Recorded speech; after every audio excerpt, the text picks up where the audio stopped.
कृपया अपने स्थान पर विराजमान हो जाइए। कुछ ही देर में हमारे गणमान्य अतिथियों के शुभागमन के साथ हम इस कार्यक्रम का शुभारंभ करने वाले हैं।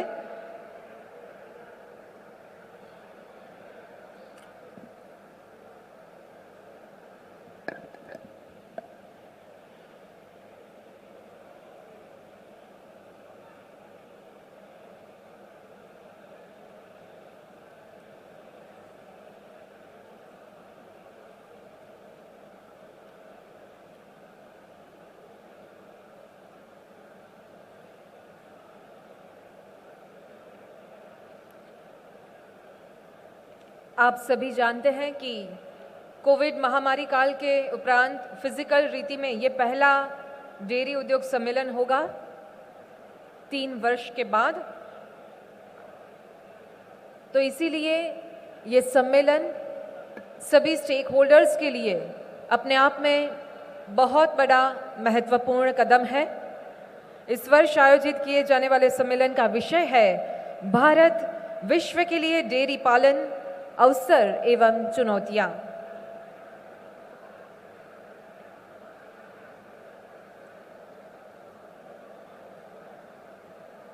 इस सम्मेलन में भाग लेने के लिए पधारे हुए देश भर के कोने कोने से पधारे हुए डेयरी फ्रेटर्निटी और विश्व भर से पधारे हुए गणमान्य अतिथियों का फिर एक बार हम स्वागत करते हैं। आज हम सब के लिए ये अत्यंत गौरवशाली दिन है, क्योंकि 3 वर्षों के बाद हम फिजिकल रूप में ये समिट का हिस्सा बन रहे हैं। गुजरात की धरती पर पधारे हुए आप सभी मेहमानों का हम आदरपूर्वक स्वागत करते हैं, अभिनंदन करते हैं, वंदन करते हैं। सभी से नम्र अनुरोध, कृपया अपने स्थानों पर विराजमान हो जाएं। Ladies and gentlemen, we request you to occupy your seats, please. Very shortly, we are going to start our program.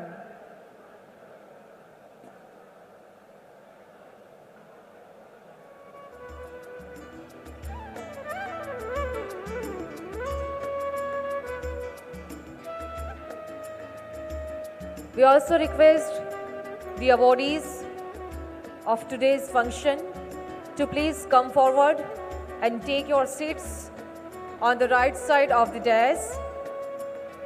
आज के इस समारंभ में सम्मानित होने वाले सभी पुरस्कारकर्ताओं से हम नम्र निवेदन करते हैं, कृपया आगे पधारें और मंच की राइट साइड पे आपका स्थान ग्रहण करें। All the awardees for today's function are requested to come forward and take your seats on the right side of the dais. Please, पुरस्कारकर्ताओं से हम आग्रहपूर्ण अनुरोध करते हैं, विनती करते हैं, कृपया राइट साइड पे अपना स्थान ग्रहण कर लीजिए।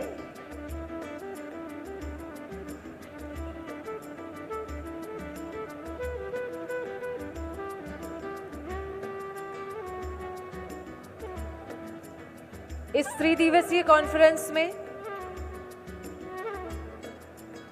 प्रदर्शनी का उद्घाटन करके पधार रहे हैं हमारे आज के गणमान्य अतिथि श्रीमान माननीय केंद्रीय मंत्री श्री परषोत्तम रूपाला जी। साथ ही पधारे हैं सभी गणमान्य अतिथियों का हम आइए जोरदार तालियों के साथ स्वागत करते हैं।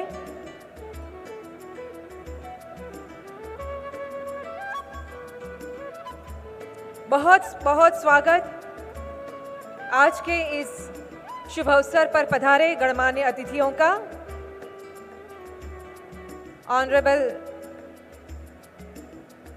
सेंट्रल मिनिस्टर श्री परषोत्तम रूपाला जी, बहुत बहुत स्वागत करते हैं। साथ ही पधारे हैं डेयरी फ्रेटर्निटी के सभी एक्सपर्ट्स, आयोजक टीम, सभी का बहुत बहुत स्वागत।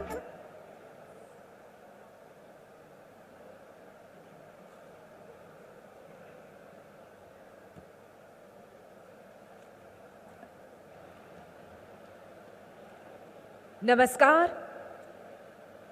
महात्मा गांधी और सरदार पटेल की पावन भूमि तथा श्वेत क्रांति की जन्मभूमि गुजरात में इंडियन डेयरी एसोसिएशन के द्वारा आयोजित 49वें डेयरी इंडस्ट्री कॉन्फ्रेंस में उपस्थित आप सभी महानुभावों का हार्दिक स्वागत करते हैं। इंडियन डेयरी एसोसिएशन पिछले 75 वर्षों से भारत के डेयरी उद्योग के हर स्टेक होल्डर को जोड़कर भारत के डेयरी उद्योग को बढ़ावा दे रहा है। डेयरी उद्योग से जुड़े भारत के श्रेष्ठतम प्रोफेशंस नई जानकारियों और नवीनतम टेक्नोलॉजी को साझा करें तथा डेयरी उद्योग के भारत और विश्व भर के एक्सपर्ट्स को सुनने का ये एक सुनहरा अवसर है। इस अवसर पर पधारे मंचासीन एवं मंच के सन्मुख विराजमान आप सभी का हम फिर एक बार स्वागत करते हैं। सभी से नम्र अनुरोध करते हैं, कृपया अपना स्थान ग्रहण कर लें और इस पूरे कार्यक्रम के दौरान अपना स्थान बनाए रखें। धन्यवाद।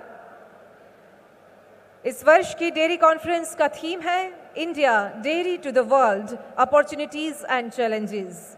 ये थीम भारत के सामने उभरते नए अवसरों की भी अनुरूप है। ये कॉन्फ्रेंस आइडियाज़, टेक्नोलॉजी, एक्सपर्टीज और डेयरी सेक्टर से जुड़ी परंपराओं के स्तर पर एक दूसरे की जानकारी बढ़ाने में बहुत बड़ी भूमिका निभाएगी। इसी मंगल कामना के साथ हमारी भारतीय संस्कृति की परंपरा के अनुसार इस कार्यक्रम का शुभारंभ हम दीप प्रज्वलन से करेंगे। विनती करते हैं माननीय मंत्री जी एवं सभी मंचासीन महानुभावों से कृपया दीप प्रज्वलन करने हेतु मंच के आगे पधारें।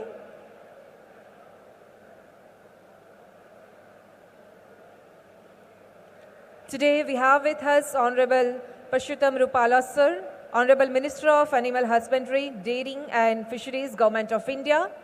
I now request Honorable Minister Sir and all the dignitaries on dais to come forward for lighting the lamp.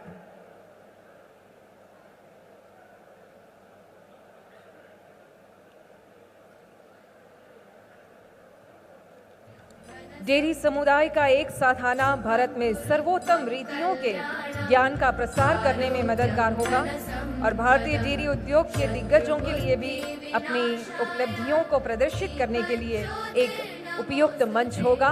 फिर एक बार ये त्रिदिवसीय प्रदर्शनी और सम्मेलन अत्यंत महत्वपूर्ण है। इसमें भाग ले रहे सभी स्टेक होल्डर्स के लिए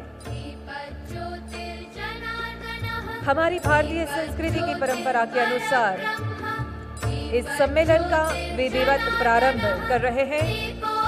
आज के इस कार्यक्रम के मुख्य अतिथि श्रीमान माननीय केंद्रीय मंत्री श्रीमान रूपाला जी।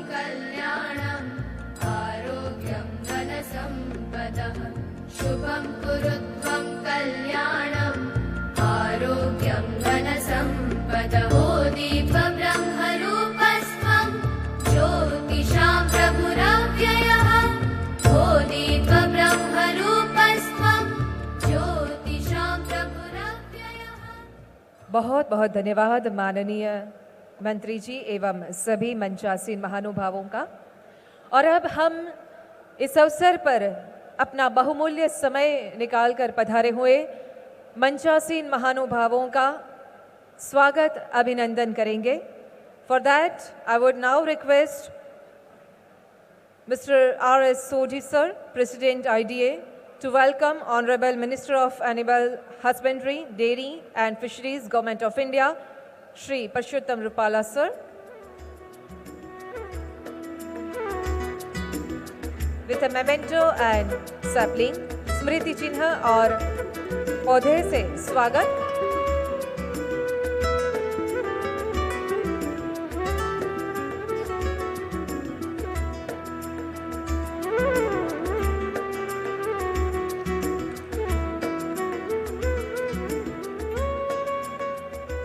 धन्यवाद।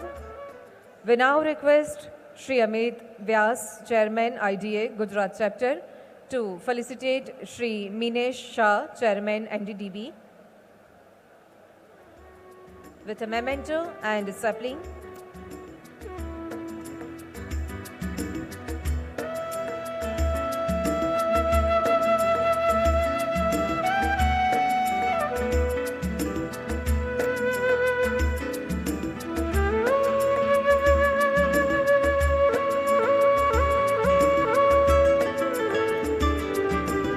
Thank you, sir. We now request Shri R.S. Sodhi, sir, President IDA, to welcome Shri Shamal Bhai Patel, Chairman, GCMMF.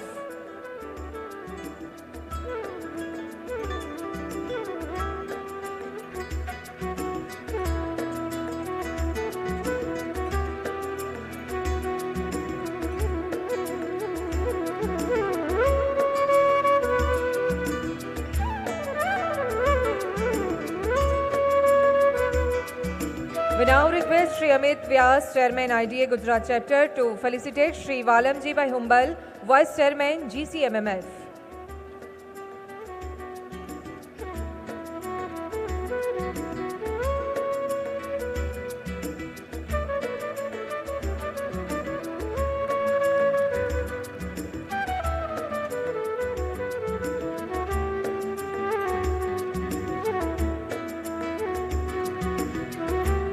Thank you, sir. We now request Shri J.B. Prajapati, Chairman IDA, Western Zone and Secretary General, to felicitate Mr. Pier Cristiano Brasile, President IDF.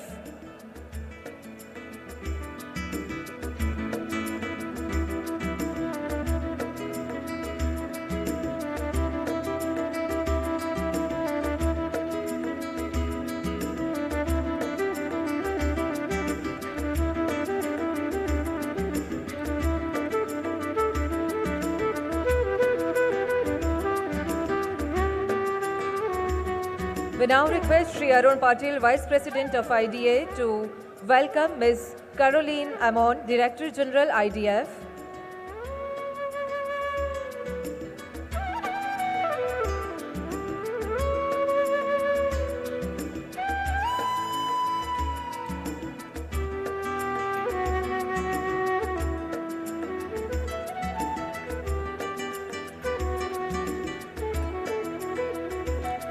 Now we request Shri A.K. Khosla, Vice President of IDA, to felicitate Dr. R.S. Sodhi, President of IDA.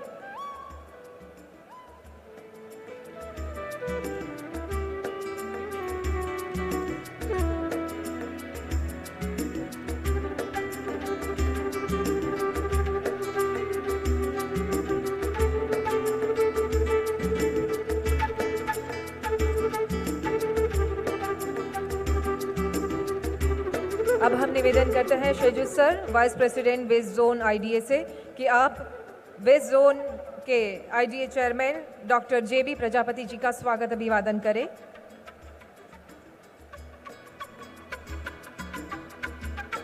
We request Shri Sheju sir, vice chairman west zone IDA,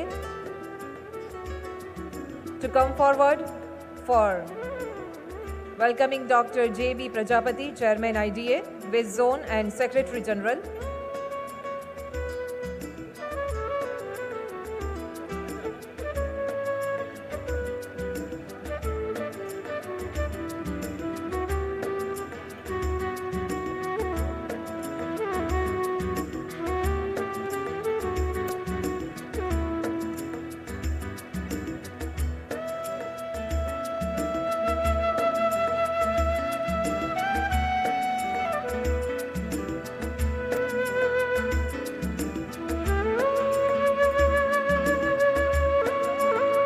We now request Dr. J.V. Parekh, Vice Chairman, West Zone IDA, to felicitate Shri Amit Vyas, Chairman IDA, Gujarat Chapter.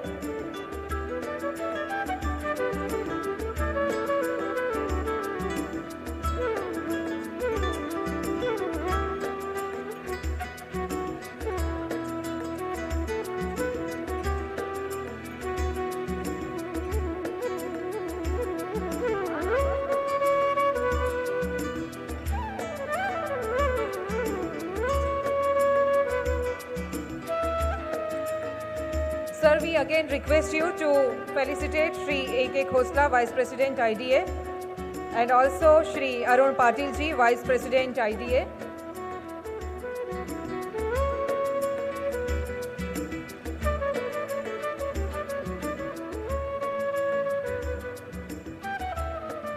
We now request for welcoming Shri A.K. Khosla, Vice President of IDA, and Shri Arun Patil ji, Vice President IDA.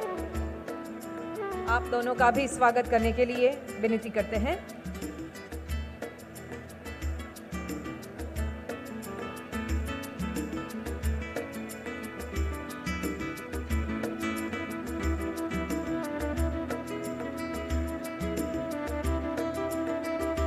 तालियों के साथ स्वागत करते हैं सभी मंचासीन महानुभावों का।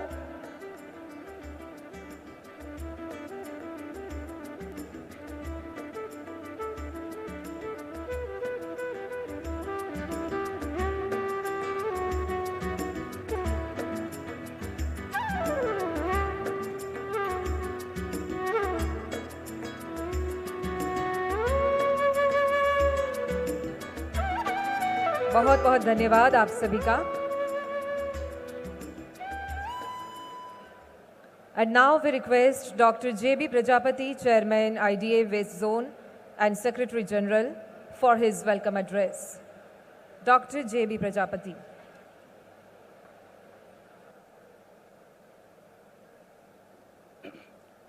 Good morning, everybody. Namaste, Namaskar, Jai Shri Krishna, Jai Swami Narayan. It gives me immense pleasure to welcome you all at this 49th Dairy Industry Conference.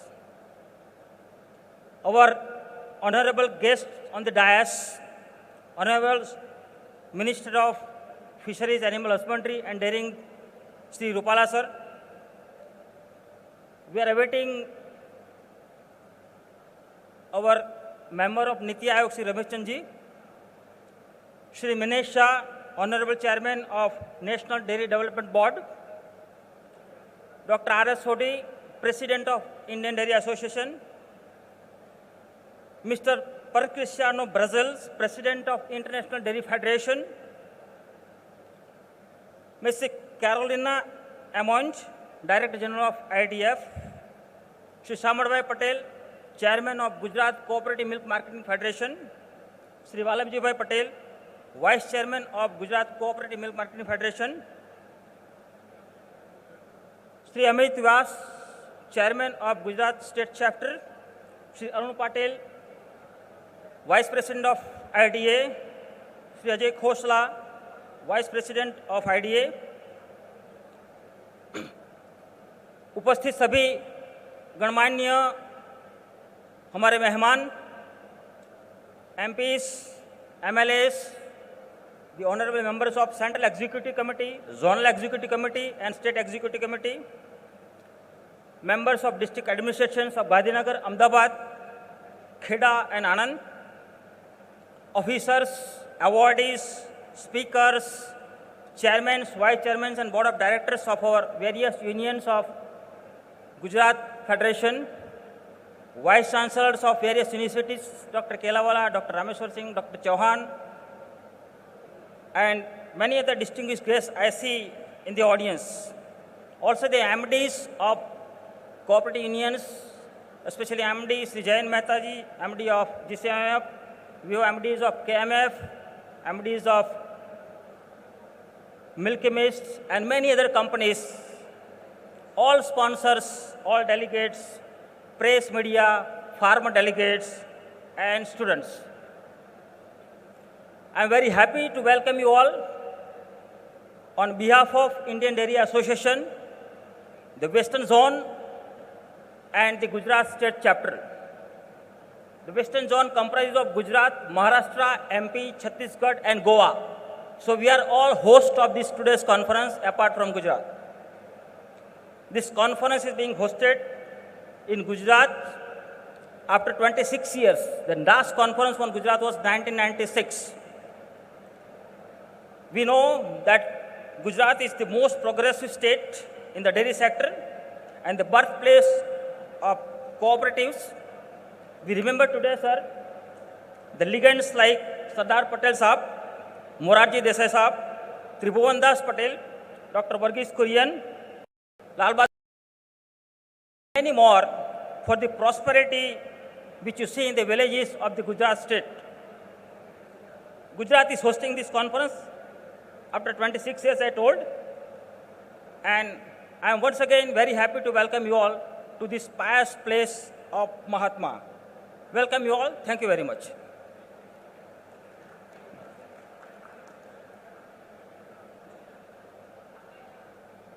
Thank you sir for your welcome address. जैसा कि आप सब जानते हैं, Indian dairy association Bharat में dairy उद्योग का एक शीर्ष निकाय है। आईडीए का मुख्य उद्देश्य डेयरी सेक्टर की समग्र प्रगति के लिए डेयरी विज्ञान, उद्योग, पशुपालन, पशु विज्ञान, डेयरी प्रसंस्करण और डेयरी पशुधन के प्रजनन व प्रबंधन की प्रगति के लिए कार्य करना है। और अब हम आमंत्रित करते हैं डॉक्टर RS सोडी जी को, जो कि अध्यक्ष हैं इंडियन डेयरी एसोसिएशन के और एक्स मैनेजिंग डायरेक्टर GCMMF, आपके अध्यक्षीय भाषण के लिए। नमस्कार, good morning.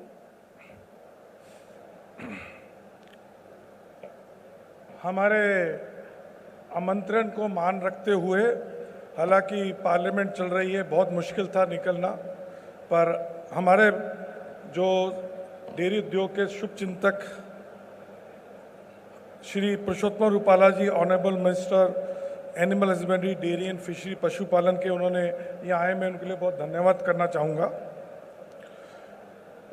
Doctor Ramesh Chand ji अभी हमको ज्वाइन करेंगे नीति योग के। श्री मिनेश शाह NADB जी से, mister Pier Cristiano Brazzale, president IDF, Shri Amit Vyas ji, Caroline ji, और हमारे फेडरेशन के चेयरमैन श्री श्यामल भाई पटेल और वाइस चेयरमैन श्री वालम जी भाई हुम्बल, और vice president Shri AK Khosla ji और अरुण पाटिल साहब, सब इनवाइटेड गेस्ट।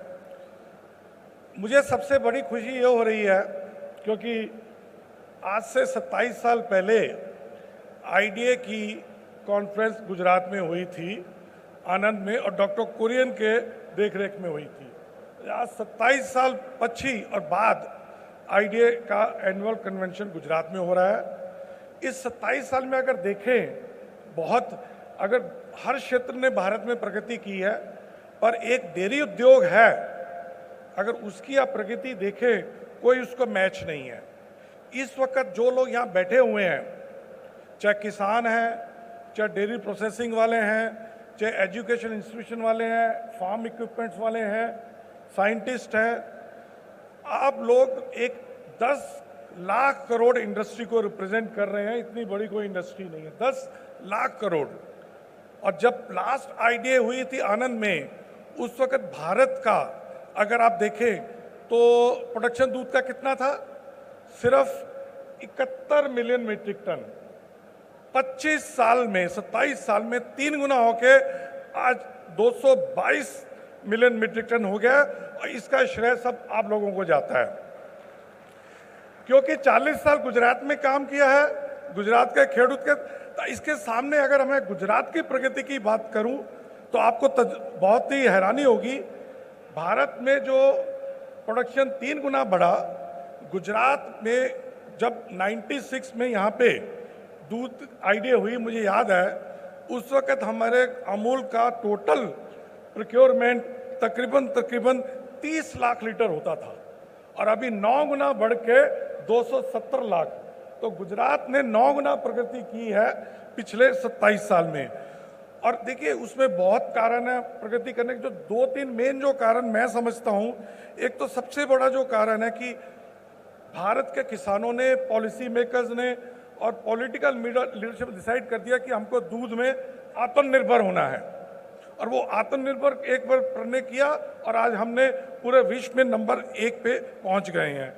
दूसरा, जो पूरे विश्व के लोग, मैं ये नहीं कहूँगा कि उसको रंजिश करते, बहुत हैरानी होते हैं। हमारे जो नंबर 1 आने का जो सबसे बड़ा कारण है कि हमारी सबसे एफिशिएंट सप्लाई चेन, जिसमें 80% 70% तक किसानों को दूध का भाव मिलता है, जो हम कंज्यूमर से लेते हैं, जबकि पूरे विश्व में ये नहीं कहीं पे भी मिलता। और बहुत कारण है।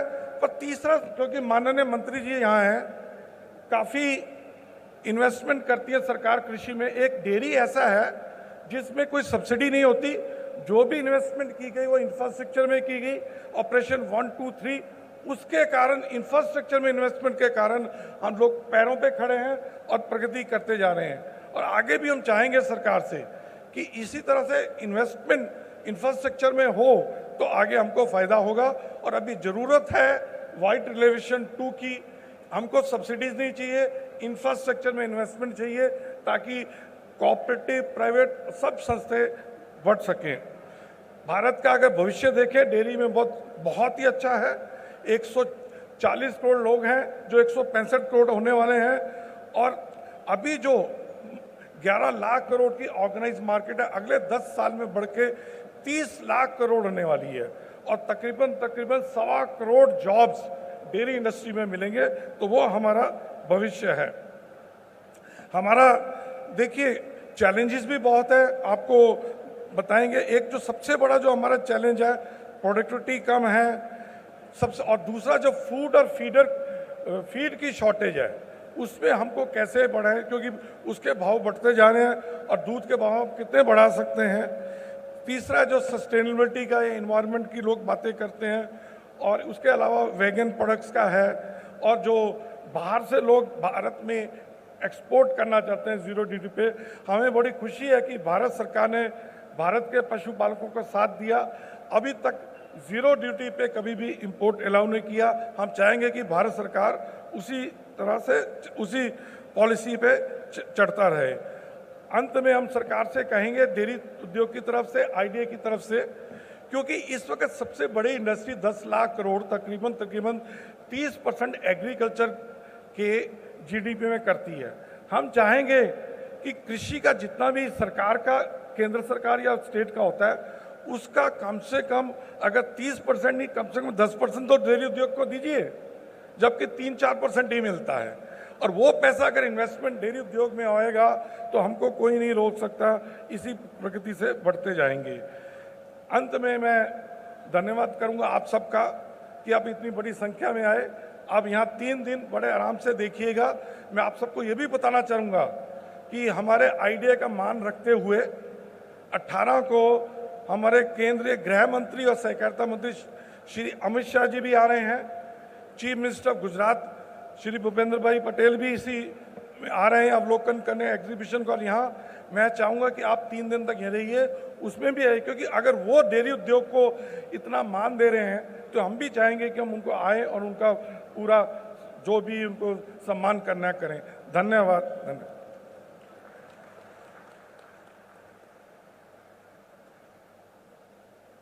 बहुत बहुत धन्यवाद sir. We now request doctor Himmat Singh ji, Shri Sudhir Babu ji, doctor Sanjay Kumar, Shri Vishwas Chitale, miss Nikita Kumari and Miss Sujata to come forward and take your seats in front rows.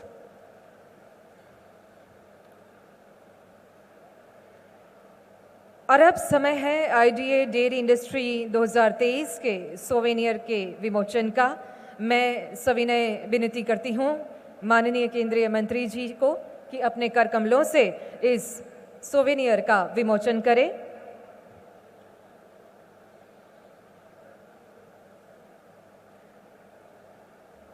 इस वर्ष के डेयरी इंडस्ट्री एसोसिएशन और इस प्रदर्शनी के दौरान टेक्निकल आर्टिकल्स का कंपाइलेशन इस सोवेनियर में शामिल है, जो आपको भी अपनी किट में दिया जाएगा।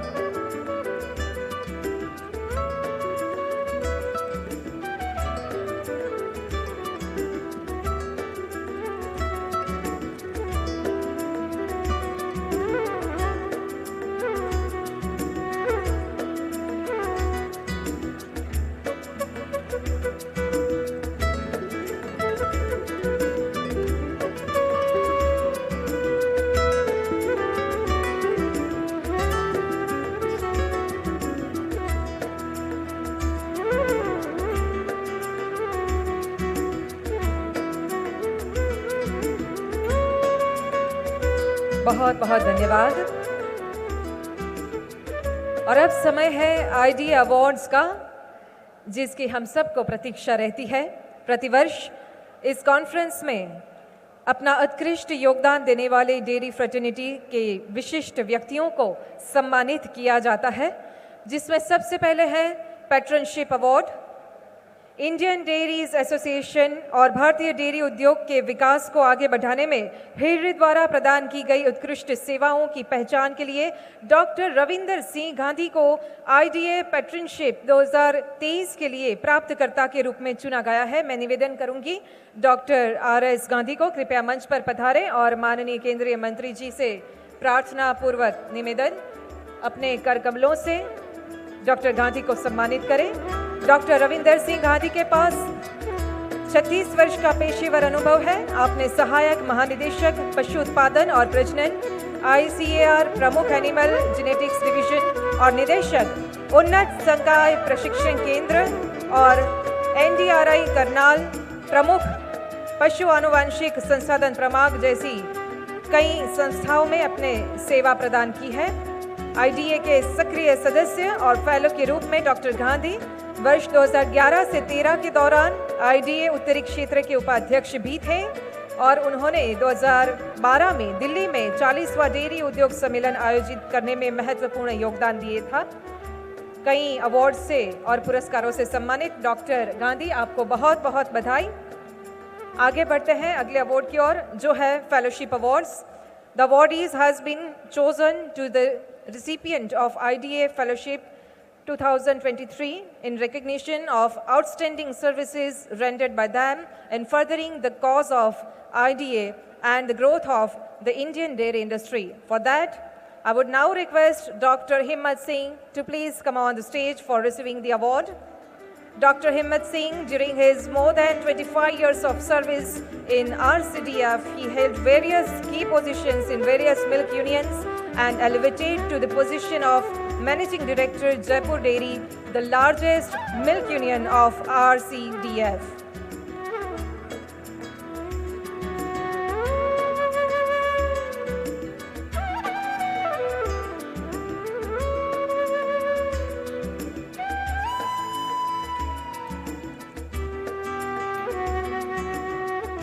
बहुत बहुत अभिनंदन आपको।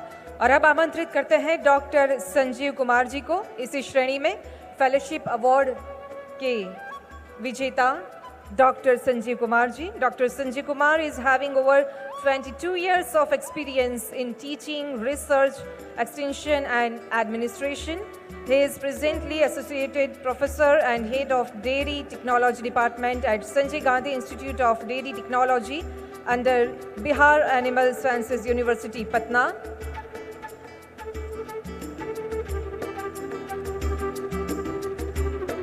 Doctor Sanjeev Kumar ji,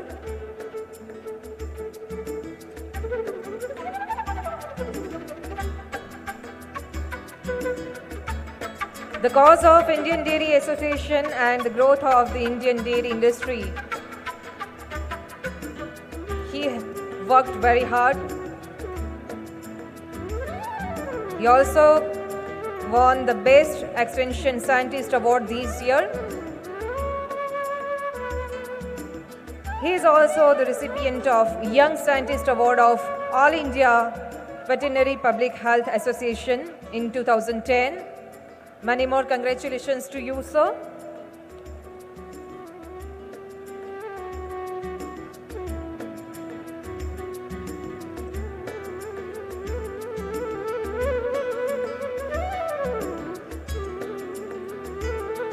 And now we invite Shri Vishwas Parshuram Chitale. Chitale Dairy is one of the oldest organized private dairy initiatives in the country, established in 1939. Shri Chitale has established 50 satellite dairy farms and 10,000 smallholding dairy farms that have generated employment for thousands of people in rural areas. Many more congratulations to you, sir.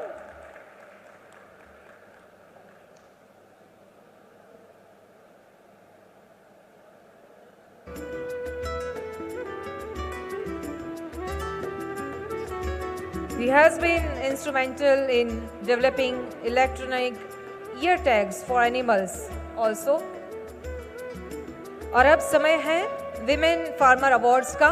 पूर्वी क्षेत्र से सबसे पहले श्रीमती निकिता कुमारी मंच पर आमंत्रित करते हैं। श्रीमती निकिता कुमारी को जिन्हें सर्वश्रेष्ठ डेयरी महिला पुरस्कार 2023 से सम्मानित करने के लिए इंडियन डेयरी एसोसिएशन के द्वारा पूर्वी क्षेत्र से चुना गया है। ये पुरस्कार भारतीय डेयरी सेक्टर के संवर्धन और विकास में एक महिला डेयरी किसान के रूप में उनके उत्कृष्ट योगदान की सराहना करते हुए प्रदान किया जा रहा है।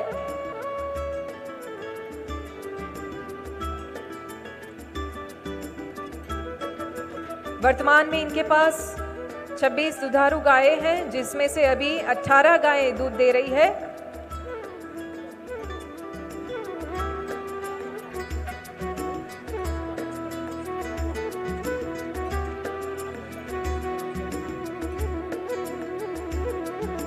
और इसी श्रेणी में दक्षिणी क्षेत्र में से ये पुरस्कार प्राप्त करती हैं श्रीमती सुजाता वेंकटेश। श्रीमती सुजाता वेंकटेश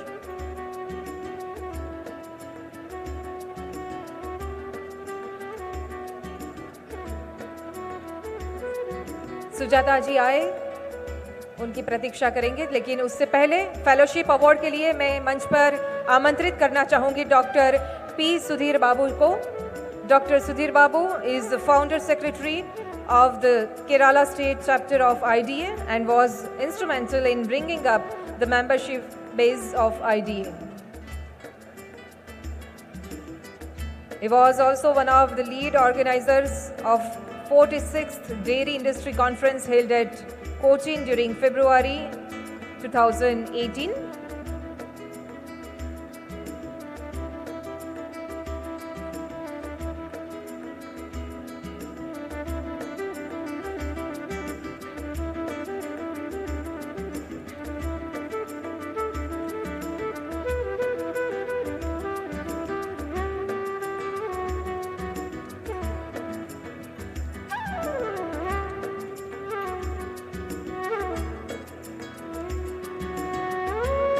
बहुत बहुत धन्यवाद सभी मंचासीन महानुभावों का और सभी अवॉर्डीज को बहुत बहुत अभिनंदन।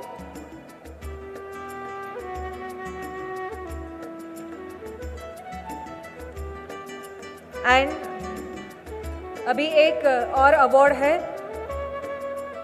अभी एक और अवार्ड के लिए हम निवेदन फिर से करना चाहेंगे माननीय केंद्रीय मंत्री जी को।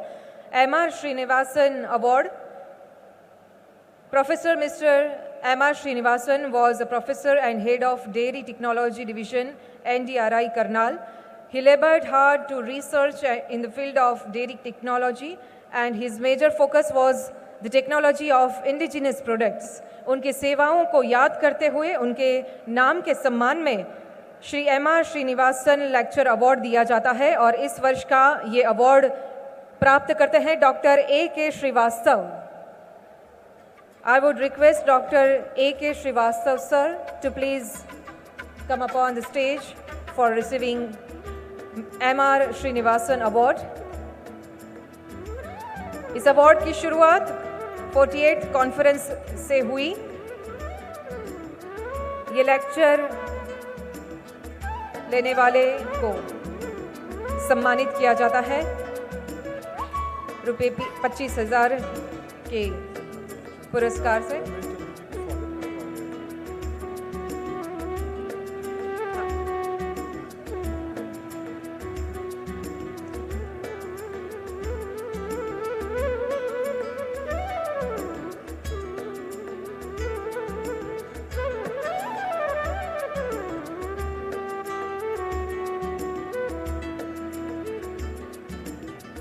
धन्यवाद, बहुत बहुत धन्यवाद। हमारे बीच आज एक खास मेहमान उपस्थित है, नीति आयोग के मेंबर ऑनरेबल श्री रमेश चंद जी। उनका स्वागत करने के लिए मैं निवेदन करूंगी प्रेसिडेंट डॉक्टर R.S. सोडी सर से।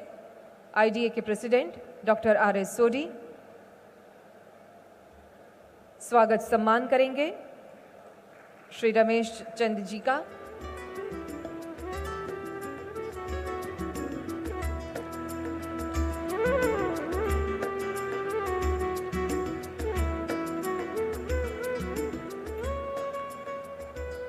धन्यवाद।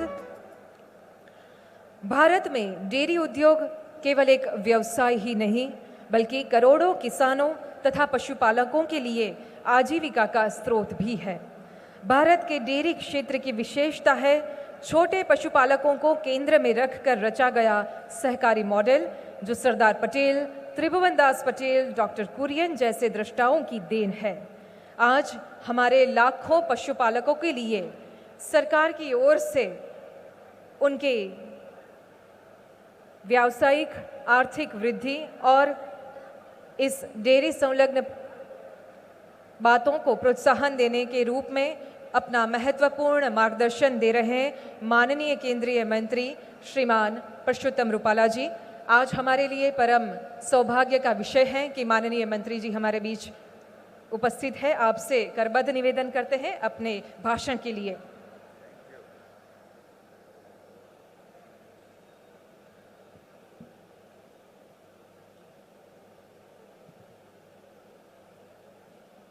इंडियन डेयरी फेडरेशन के 49वें अधिवेशन को संबोधन करने का मुझे सौभाग्य देने के लिए मैं इंडियन डेयरी एसोसिएशन का धन्यवाद करता हूं और आप सभी को मेरा राम राम।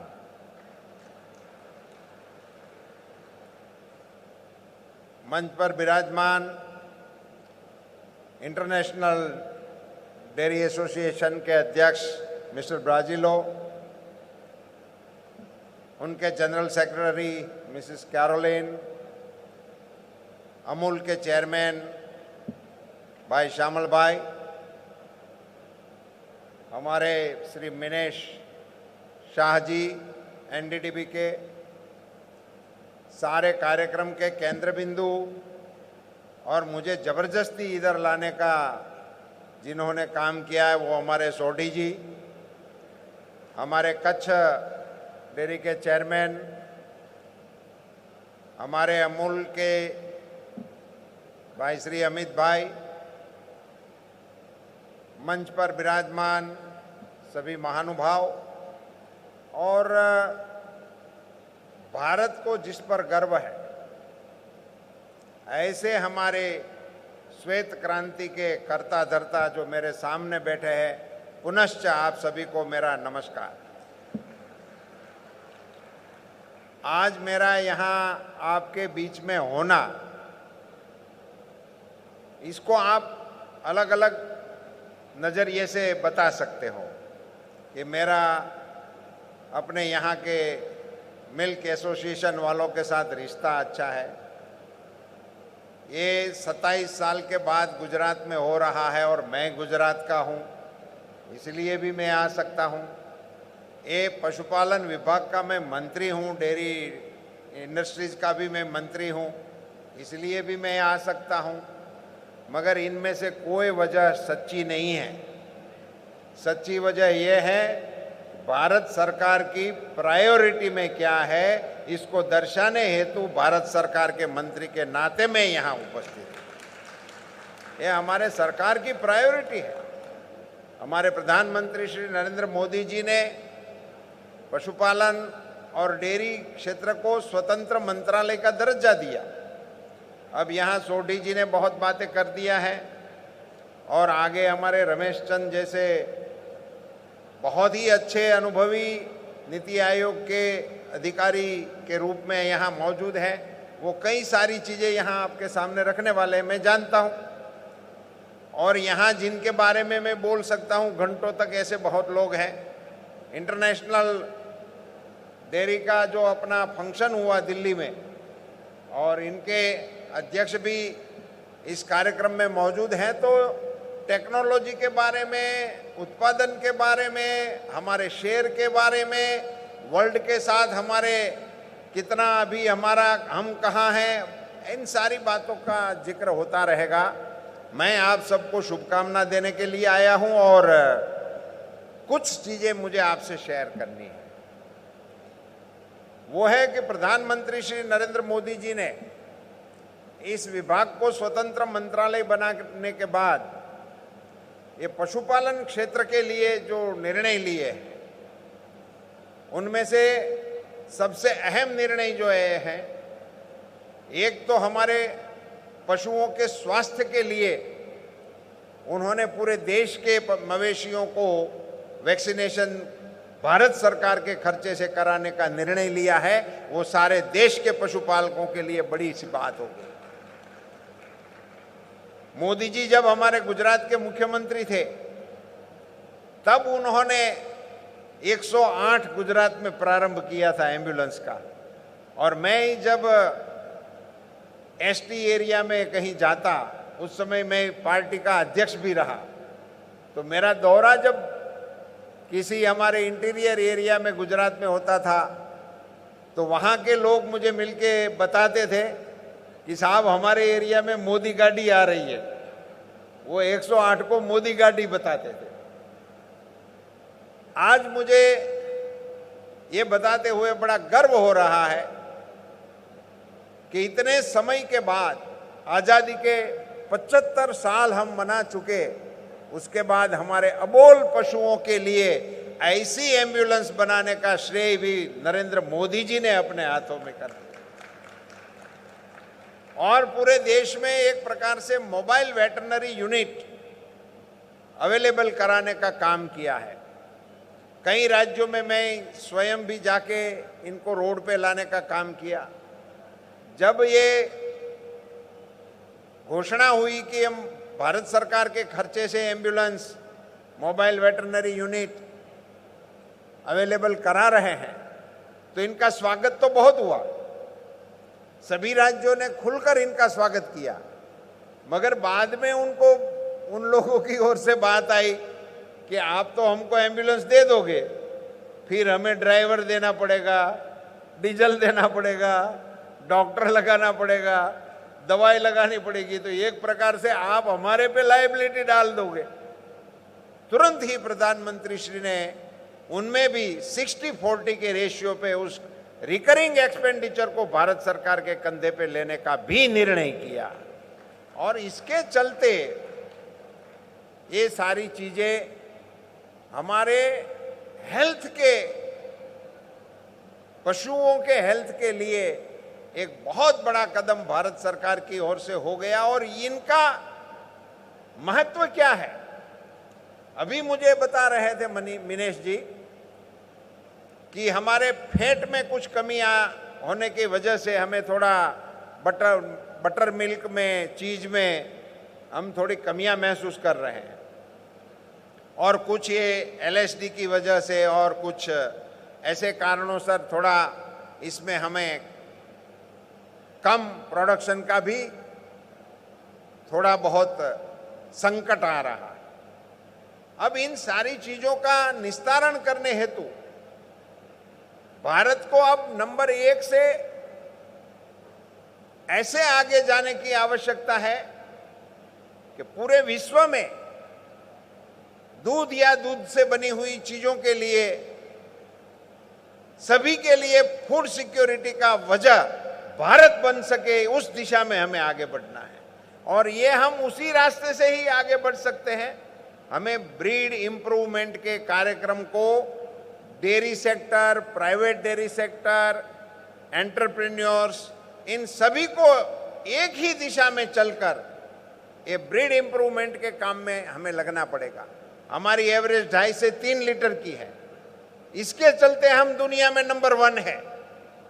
अगर ये मेरे सामने बैठे सभी लोग और कुछ यहाँ के बंदे एक कसम ले ले कि हमें 10 की एवरेज करके छोड़ना है, 10 तक, मैं नहीं कह रहा हूं कि हम 25 तक पहुंच जाए, मगर 10 हो सकता है, और 10 की एवरेज तक पहुंचने का अगर हम संकल्प लेकर ब्रीड इंप्रूवमेंट के कार्यक्रम को युद्ध के धोरण पे हम अमल करने की कोशिश करें, मिशन मोड पे इसके पीछे लगने की कोशिश करें, तो मुझे लगता है कि ये संकल्प भी हम सिद्ध कर सकते हैं। ये अमृत काल में भारत चल रहा है, अमृत महोत्सव हमने मना लिया है, और प्रधानमंत्री श्री का बहुत ही स्पष्ट मानना है कि अमृत काल किस लिए है, अमृत महोत्सव किस लिए था। इसमें माननीय नरेंद्र भाई मोदी जी की बहुत ही सटीक और स्पष्ट कल्पना थी। अमृत महोत्सव इसलिए था कि हमारे पुरखों ने आजादी के लिए संकल्प किया था, और उस संकल्प को सिद्ध करने के लिए उन्होंने जान की बाजी तक दी। सर मांगे सर दिए, लाठी गोली सब झेला, परिवारों को तोड़ दिए, सारी कीमत मांगी, जितनी मांगनी थी वो सारी चुकाने के लिए वो तैयार रह गए, तब जाके हमको आजादी मिली थी। उनको संकल्प सिद्ध करने के लिए इतनी तपश्चर्या की थी, उसको मनाने का अमृत महोत्सव था, उनके संकल्पों की सिद्धि को। अब हम 2047 में आजादी का शताब्दी महोत्सव मनाएंगे और अमृत महोत्सव से लेकर अमृत काल 25 साल का ये जो अपने सामने समय है, जिनको प्रधानमंत्री श्री अमृत काल कहते हैं, हमें ये संकल्प करना है और संकल्प को सिद्ध करने के लिए काम करना है। ये अमृत काल का काम है। अमृत काल को हमें मनाना होगा। जैसे हमारे पुरखों ने संकल्प लिया कि हमें आजाद करना है भारत को, हमें संकल्प करना है कि 47 में हमारा देश कैसा है। और यहां बैठे हुए सभी साथियों को मैं बताना चाहूंगा कि आप सबको ये संकल्प करना है कि हमें मिल्क में कहां पहुंचना चाहिए, हमारी एवरेज क्या होनी चाहिए, हमारे पशुओं के आरोग्य का क्या स्टेटस होना चाहिए, हमारे प्रोसेसिंग इंडस्ट्रीज का क्या स्टेटस होना चाहिए, हम दुनिया के सामने क्या माइलस्टोन हमारे लिए रख सकते हैं। ऐसे मानदंडों का विचार विमर्श करके उसको सफल बनाने के काम में ये 25 साल को हमें खपाना चाहिए। मैं भारत सरकार की ओर से डेयरी मंत्री के नाते माननीय मोदी जी के दिशा निर्देश पर आपको बताना चाहूंगा कि इस संकल्प को सिद्ध करने में आपके साथ भारत सरकार कंधे से कंधा मिलाकर खड़ी रहेगी। आपके सारे प्रयासों में, क्योंकि प्रधानमंत्री श्री का बहुत ही स्पष्ट दर्शन है कि हमें आत्मनिर्भर भारत बनाना है, तो अभी हम ऐसे तो कह सकते हैं कि हम अभी इसमें आत्मनिर्भर हैं, फिर भी हमें इसको और आगे बढ़ाने के काम में लग जाना चाहिए। साथियों, ब्रीड इम्प्रूवमेंटના કામમાં IVFના પ્રોગ્રામને આગળ વધારવા માટે આપણા સહકારી ક્ષેત્રની ટીમોએ, પ્રાઇવેટ પ્લેયર્સોએ, એન્ટરપ્રેન્યોર્સે આગળ આવવું જોઈએ। मुझे आज इस मंच से एक बात भी आपको कहनी है। हम जब विश्व में और यहाँ हमारे प्रेसिडेंट इंटरनेशनल फेडरेशन के बैठे हैं, आपके यहाँ डेयरी यूनिट होता है, बिना पशु का होता है, जो डेयरी हो और उसमें पशु ना हो। Have you a dairy without animals in international? Mister Brazzale is हिलाइंग हिज हेड, नो, नहीं होता है। हमारे देश में डेयरिया है, विदाउट एनिमल है। अब इस कॉन्सेप्ट को भी आप सभी लोगों से मेरा विनम्र अनुरोध है कि आप डेयरी वालों के पास भी एनिमल की अच्छी ब्रीड खुद की होनी चाहिए, उसका ब्रीडिंग सेंटर होना चाहिए और खुद का भी दूध होना चाहिए, आपके अकाउंट में होना चाहिए। श्यामल भाई के अकाउंट में, साबर डेयरी में होना चाहिए कि वो कलेक्शन इतना करते हैं, खुद का इतना है। हमारे डिस्ट्रिक्ट में इतने एनिमल्स हैं, हमारे ग्राहक के पास, हमारी डेयरी के पास इतने एनिमल्स हैं, और उनमें ब्रीड इंप्रूवमेंट का काम आपको करना चाहिए। आज एक IVF 20,000 रुपया लगता है, वो किसान कैसे करेगा? और उनमें से भी एक दो फेल भी होते हैं। और जिस साधारण किसान के पास गए IVF करो, ऐसा करके ब्रीड इंप्रूवमेंट में हम इनको उपदेश दें और वो करें और उसका फेल हो जाए, वो तुरंत ही टेक्नोलॉजी से मोहभंग होकर मुड़ जाएगा। ये हमें होने नहीं देना है। ये टेक्नोलॉजी हमारे देश में 90 से है, अब उसको लेबोरेटरी में रहने देने का मेरा इरादा नहीं है। आप अपनी ओर से हमें प्रपोजलें दें कि हमें यूनियन को ऐसे करना है। प्राइवेट प्लेयर्स को भी मैं आह्वान करता हूं कि आप लोग भी इस ब्रीड इंप्रूवमेंट के कार्यक्रम के लिए आप भी आगे आइए और आपकी डेयरियों को वो भी एनिमल्स के साथ जोड़िए और उसमें भारत सरकार का क्या रोल हो सकता है, क्या मदद कर सकते हैं, क्या आपकी अपेक्षाएं हैं, ऐसा करके आप ही खुद मैदान में आ जाइए। ये समय आ गया है, उसी पर आप काम करेंगे, ऐसी मेरी अपेक्षा है। आप सब गुजरात की धरती पर इस डेयरी फेडरेशन के निमंत्रण पर पधारे हैं।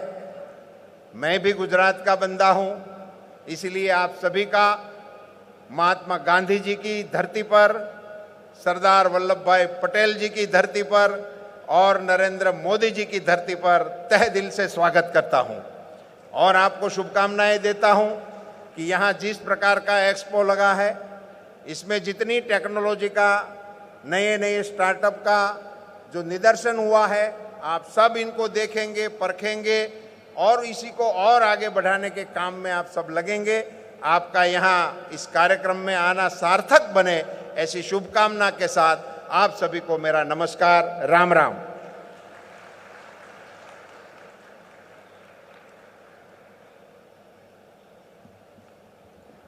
बहुत बहुत धन्यवाद मान्यवर आपके इन प्रेरणादायी शब्दों के लिए। पशुधन और दूध से जुड़े व्यवसाय भारत की हजारों वर्ष पुरानी संस्कृति है और इस अभिन्न हिस्से को, इस हमारी पवित्र संस्कृति के संवर्धन और समृद्धि के लिए सरकार के भरपूर प्रयासों की भी आपने जानकारी प्राप्त की। बहुत बहुत धन्यवाद मान्यवर, आप अपने व्यस्त कार्यक्रम में से बहुमूल्य समय निकालकर यहाँ पर पधारे, इसीलिए भी, और इस प्रदर्शनी एवं इस सम्मेलन का शुभारंभ करवाने के लिए और अपने इस बहुमूल्य शब्दों से हम सबको मार्गदर्शित करने के लिए भी बहुत बहुत धन्यवाद। माननीय मंत्री जी अपने व्यस्त कार्यक्रम में से खास समय निकालकर यहाँ पर पधारे थे।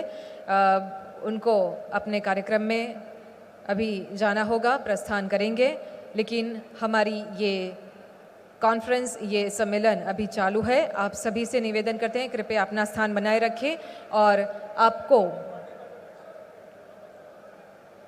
फिर एक बार आपका बहुत बहुत धन्यवाद माननीय मंत्री महोदय।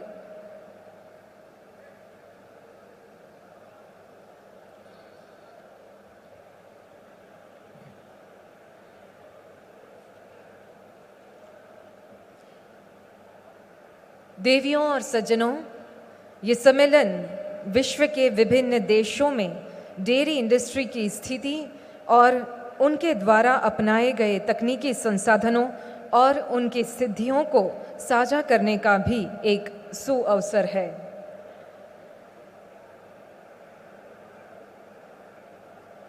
अब आगे के कार्यक्रम की ओर चलते हुए मैं आमंत्रित करना चाहूँगी IDF President Mr. Pier Cristiano Brasile for sharing his thoughts on world dairy scenario. Mr. Pier Cristiano Brasile is the President and Chair of the Board of Directors of IDF since November 2020. Mr. Brasile is also the Vice President of the Brasile Moravia Dairy Group and co-CEO of Brazil Dairy Company Group, Italy's oldest dairy company. Please welcome Mr. Pier Cristiano Brasile.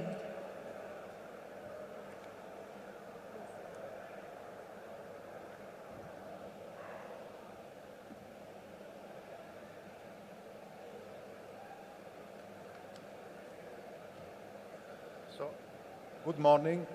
I'm honored to participate to the first time in this amazing event.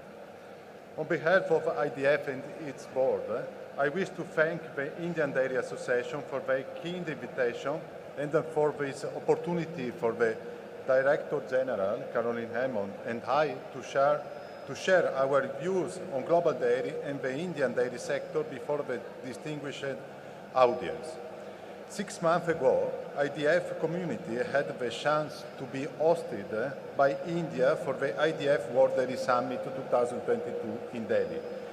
Every single one of us that participated in the event was impacted by what we experienced during those days. The people, the high-level speakers, the exhibition, the poster session, and more.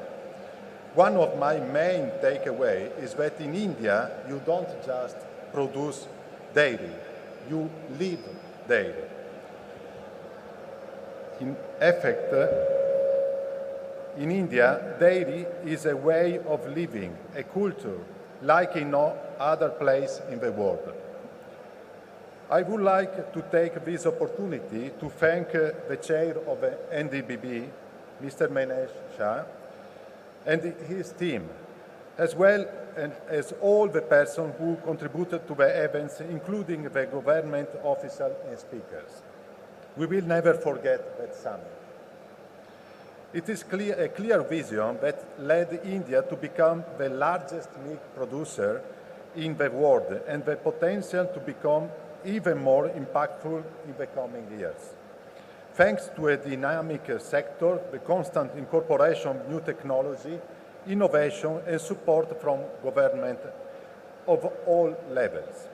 That was also one of the key takeaways of the summit. The Indian policymakers truly understand how strategic and decisive a prosperous dairy sector can be for the good of the country. This is a lesson for the world. The economic and social development capacity of dairy, the global dairy sector's ability to overcome the many disruptions that is faced during the last years, from the COVID pandemic to the war in Ukraine, clearly showed its unbeatable resilience. Dairy continues to contribute significantly to healthy and sustainable diets and food systems and provides nutrition, socio-economic growth and livelihood, human empowerment and environmental sustainability at a global level. World leaders should take note of this and support the dairy sector with the right policies and regulation. Support from policymakers and regulators will be the key to help global dairy to face the global key drivers that impact the sector, addressing food security and nutrition, enhancing resource use and sustainability, and fostering livelihoods and rural development. No other sector can deal with these major challenges simultaneously and provide responses to them at a global scale. We are ready and committed to succeed. The theme for this 49th edition of IDA conference is India Dairy to the World, Opportunities and Challenges. I confess that reading some data on the India dairy sector, I was very surprised and impressed. In particular, this which I will report briefly now. From a milk deficit nation, having a milk procurement of 22 million tons in 1970s to 220 million tons in 2022. The world now recognizes India as a global force to reckon with. Since independence, India's population increased by 4 times, while milk production grew at more than 10 times. Back in the mid-70s, global milk production was 460 million tons, and India contributed to 5.5% of the total production. Now, India is contributing with 23% of the global milk production, and with the increasing investments in infrastructural growth, with the government support and latest technological integrations, it will be further contribute to 33% of the world milk production by the year 2030. So really, I offer my sincere congratulations for what you have been able to do to improve offer of healthy and wholesome nutrition of the population. Finally, as IDF President, I must mention the important contribution of India to IDF as an organization and its work through the continued support of the National Committee of India and DBB and its world-class experts. This excellency was proven within the outstanding performance of Indian dairy in the past edition of the IDF Dairy Innovation Awards 2022, winning 7 of the 12 categories, including new products and school milk programs. No other country achieved such an accomplishment. One of the best experts from India is my friend Sodhi, chairman of IDA and a member of the board of directors of IDF since 2021. Surely, the G20 presidency of India in 2023 constitutes another opportunity to showcase the breathtaking success of its dairy sector and a lesson to the world of how dairy is a significant engine for socio-economic development and contribute to deliver on the United Nations Sustainable Development Goals. I can't wait to attend these 3 days of conference, and I wish everyone, the authorities, organizers, speakers and spectators, a good job and good luck.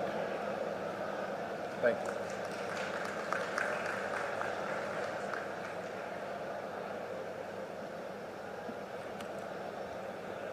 Thank you very much, sir, for your valuable words. और अब समय है हमारी awardee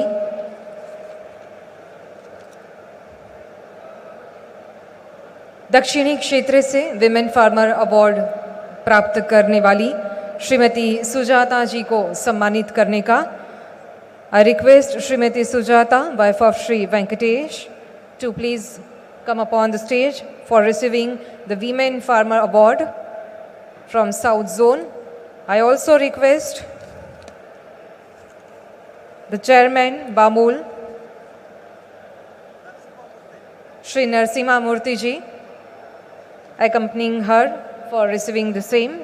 Please, मंच पर पधारे श्री नरसिम्हा मूर्ति जी, chairman बामूल, और श्रीमती सुजाता वेंकटेश जी. And I request Shri Ramesh Chand ji, our guest of honor, to give the award to Shrimati Sujata ji.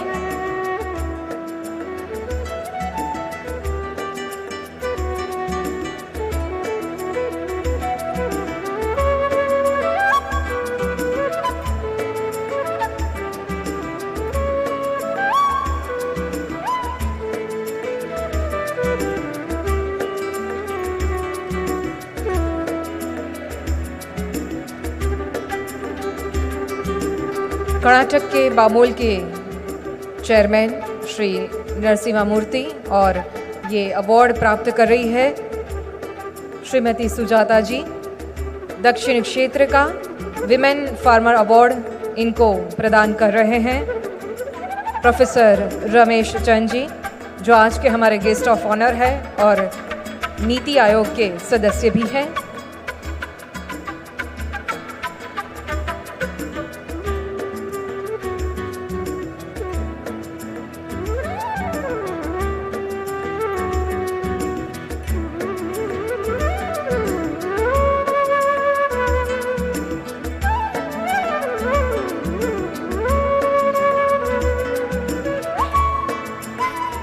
धन्यवाद.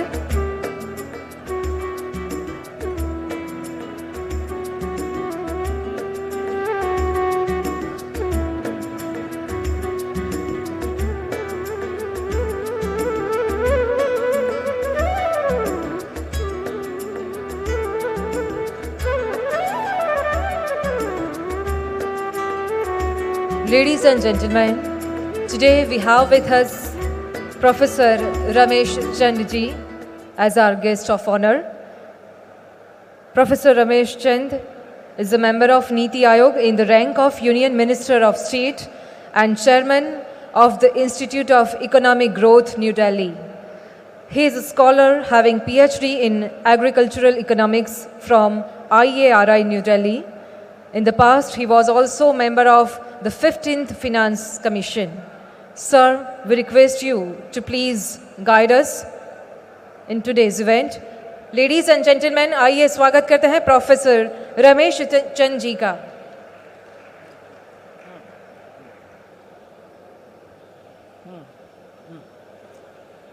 डेयरी संस्थानों से जुड़े हुए हिंदुस्तान के डेयरी क्षेत्र के लीडर्स, इंटरनेशनल डेयरी फेडरेशंस के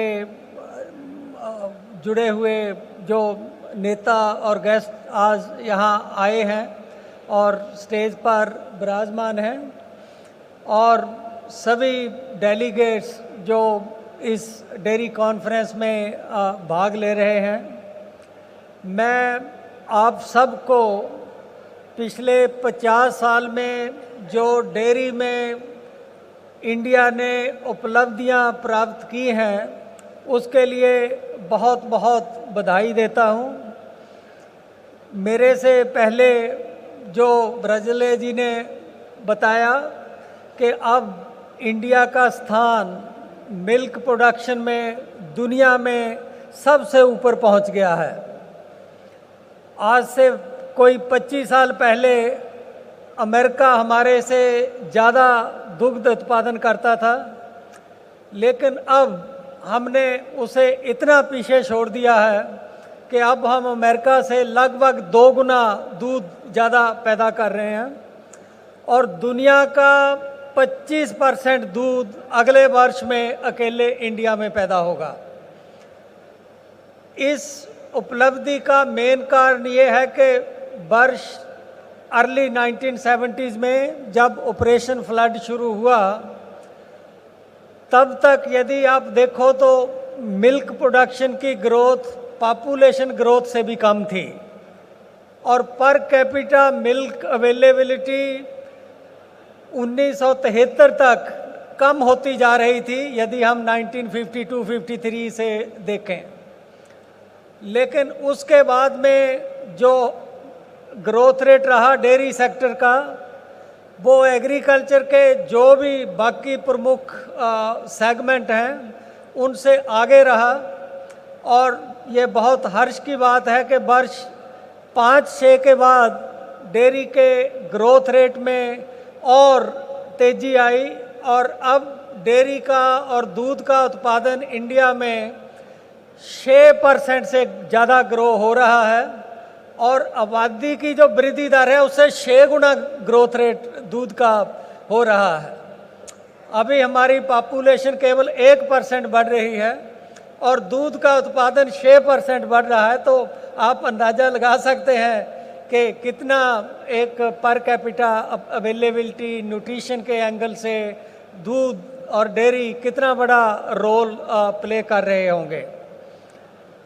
अब यदि हमारी वृद्धि दर डेयरी की यही बनी रही, जो कि अनुमान है कि ये वृद्धि दर आगे भी ऐसे ही बढ़ी रहेगी, तब आप सबको डेयरी के भविष्य के बारे में एक चर्चा करनी पड़ेगी। वो चर्चा ये है, मेरा लेक्चर है इसके बाद उसमें इसका ज़्यादा विस्तार से बात करूँगा, लेकिन अभी मैं सिर्फ इसको फ्लैग करना चाहता हूँ कि हमारी जो दूध उत्पादन 6% से जो आगे भी बढ़ने के अनुमान हैं, उसके लिए हमें दूध की मार्केट विदेशों में तलाश करनी पड़ेगी। ये बहुत ज़रूरी है और अब जो डेयरी हमारी है वो एक इस मुकाम पर पहुंच गई है, इस वर्ष से वो इस मुकाम पर पहुंच गई है कि जो हमारे न्यूट्रिशन के एक्सपर्ट्स हैं, Indian council of medical research या नेशनल इंस्टीट्यूट ऑफ न्यूट्रिशन, वो ये कह रहे हैं कि एक स्वस्थ आदमी को एवरेज कोई 380 ग्राम दूध 380 मिलीलीटर दूध डेली लेना चाहिए और यदि हमें 380 मिलीलीटर दूध लेना है तो कुछ ये फैक्टर लगा कर के 380 मिलीलीटर दूध लेने के लिए कुछ वेस्टेज भी हो जाता है, तो हमें लगभग 420 ग्राम दूध प्रति व्यक्ति पैदा करना चाहिए। हमने ये आंकड़ा 2021 में क्रॉस कर दिया है। उसके बाद 2 साल में हमारी जो प्रति व्यक्ति दूध का उत्पादन है वो जो रिकमेंडेशन है उससे ऊपर चला गया है। तो ये एक माइलस्टोन है जिसको हमने पहली बार क्रॉस किया है और इसके आगे मायने ये हैं कि पास्ट में तो जितनी भी हमारे दूध को इंक्रीज करने की हमारी रफ्तार थी उसी हिसाब से हमारी डिमांड भी बढ़ रही थी, लेकिन आगे डिमांड इस रेट से बढ़ने वाली नहीं है क्योंकि हम आरडीए को क्रॉस कर चुके हैं और हमारी पॉपुलेशन का ग्रोथ रेट पहले 2% था पिछले 50 साल का, अब 1% से भी कम होने वाला है। तो इस वजह से हमें अपनी जो डेयरी उत्पादन है उसके लिए जैसे हमने देश में उसके लिए एक सप्लाई चेन बनाए, अब उसको एक्सपोर्ट के लिए सप्लाई चेन बनाने पड़ेंगे। मैं अनुरोध करूंगा जो इस कॉन्फ्रेंस को ऑर्गेनाइज कर रहे हैं कि आपने बहुत अच्छे टेक्निकल सेशन प्लान किए हैं, लेकिन एक इस पे भी चर्चा करिए कि आगे हमारे जो दूध है देश का, उसे बेचने के लिए, बाहर हमें एक्सपोर्ट करने के लिए क्या क्या स्टेप्स लेने पड़ेंगे, कैसे हमें अपनी डेयरी को कॉम्पिटिटिव करना पड़ेगा। दूसरा विषय डेयरी के बारे में बहुत कंसर्न का है, वो यह है डेयरी में जो केमिकल हैं उनका यूज़। अब स्टडीज ये बताती हैं कि यदि आप डेयरी में केमिकल यूज़ करते हो, उसका रिलेशन इवन जो ग्रीन हाउस गैस ज़मीन से निकलता है उससे भी है। यदि केमिकल वाला मूत्र, केमिकल वाला गोबर ज़मीन में जाता है तो उससे जो ज़मीन में माइक्रोब्स हैं उनको डेथ होती है या उनको डैमेज होता है, जिसकी वजह से जो ज़मीन में से वो जो ग्रीन हाउस गैस को रोकते हैं तो वो उसको रोकने की क्षमता कम हो जाती है।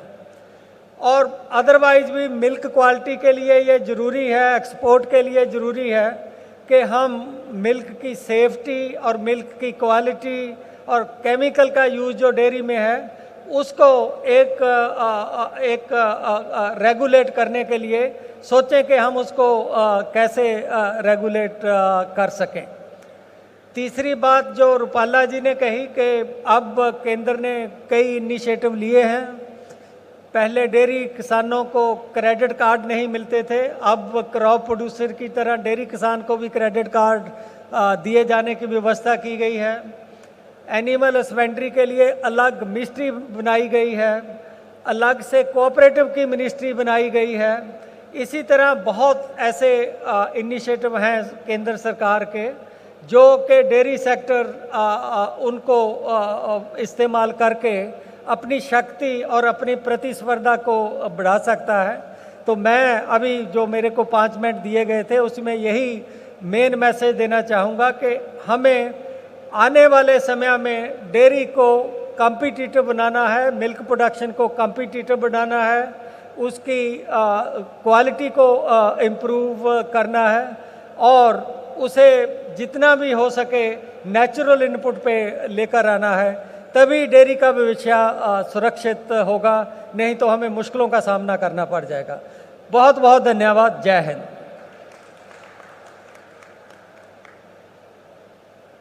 बहुत बहुत धन्यवाद माननीय, आपके इन प्रतिबद्धता के लिए, अपने इन बहुमूल्य सुझाव के लिए।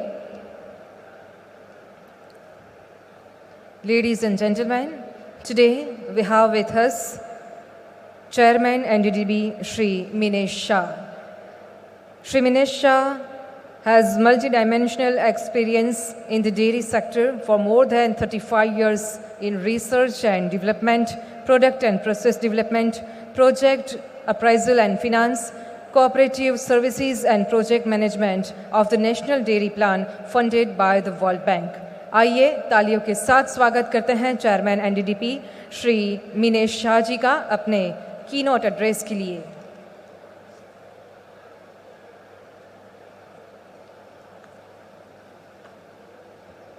गुड आफ्टरनून, सबको मेरा नमस्कार। प्रोग्राम के हिसाब से I think I am going to speak little bit more than the other speaker, so please pardon me, bear with me. Honorable Union Minister for Fisheries, Animal Husbandry and Dairying, Sri Parshottam Rupala ji, Professor Ramesh Chand ji, Member Niti Aayog,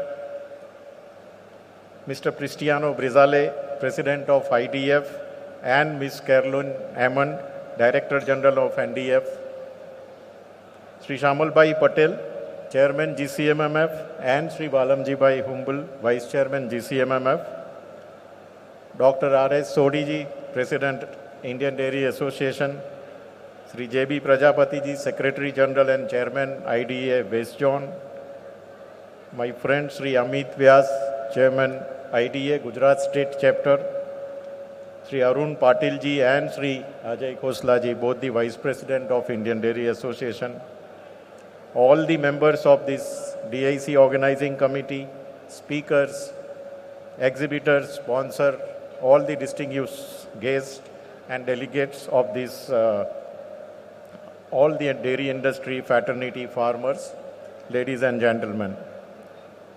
It's really a privilege for me to get this opportunity to deliver the keynote address on the theme India, Dairy to the World, Opportunities and Challenges at this 49th Dairy Industry Conference here at Gandhinagar.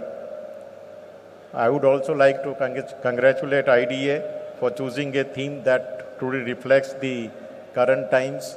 And just before my speech, as Professor Ramesh Chandji said, I think it is time that we think of exporting our milk and milk products. This year's Dairy Industry Conference is a very special one in many ways. After a gap of 3 years, I think we have assembled here again at one place to collectively put our thoughts for the betterment of the dairy industry and sector. It's indeed a great pleasure to stand before you in person, as you know, the COVID-19 pandemic had changed the ways of life as we all knew it. We must thank the Almighty to have given us the strength to tide over such unprecedented times, and again giving opportunity to take the renewed pledge to make a positive difference in the lives of our dairy farmers, as Honorable Minister already spoke today. It's also for the second time, almost in last 3 decades, that DIC is being held in Gujarat, the birthplace of the dairy cooperative movement, leading to creation of Anand pattern societies, and for replicating the Anand pattern societies throughout the country. The NDDB was evolved during the Operation Flood thereafter. And in 1996, when we had the last DIC in Gujarat, it was coincided with the Golden Jubilee celebration of Amul. Our founder chairman, Dr. Kurian, was at the helm of affairs, and at that time, we continue to tread the path that was shown by his visionary leadership. And he had aptly said that India's place in the sun would come from the partnership between wisdom of its rural people and the skills of the professionals. I believe that the time is as opportune as ever for our country to take this rightful place in the sun in the dairy industry now. We are at the line of a great transformation to become the dairy to the world, provided we are all ready to shoulder responsibility and to create synergies between the untiring efforts of all our dairy farmers and the dedication of our professionals. In 1950s, no one would have imagined that a newly independent milk deficit nation could ever become Atmanirbhar and also become the world's largest milk producer. This has been a remarkable revolution for a country. We have more than 1 billion people, and that could be achieved. We have no doubt that we can also become now dairy to the world in the near future, and that will be a next big revolution, our true moment in the sun. This DIC is also held here after 6 months. We hosted the largest ever and one of the most fruitful World Dairy Summit of IDF in New Delhi during September 22. We successfully showcased the uniqueness of our Indian dairy model, the smallholder dairy model, to the world. And now the world truly recognize our contributions and also look up to lead the sector forward. This is also the year of India's G20 presidency, and DIC's theme is actually in consonance with G20's theme of Vasudevan Kutumdevam. I think that is the philosophy that we all have followed since the ancient times. And I am pleased to announce that we are planning to host an international symposium also in collaboration with FAO and maybe IDF under the umbrella of G20 in the few months' time. We have already completed 75-year of independence, and now we enter into the Amrit Kal. Our Honorable Minister just spoke in his address.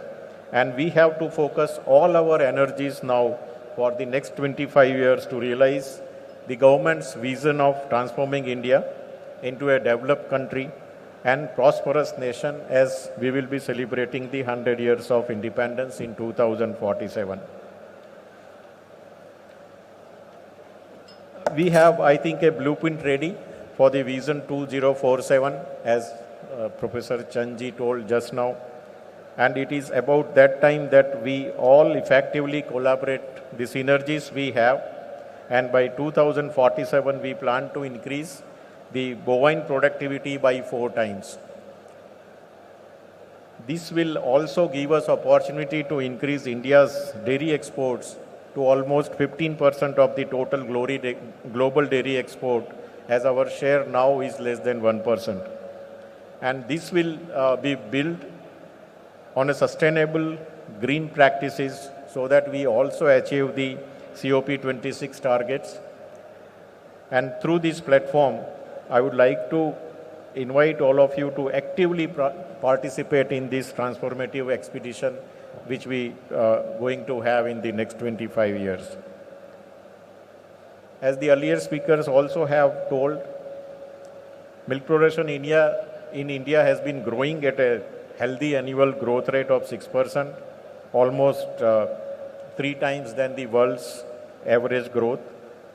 Our share is 23% in the global milk production now.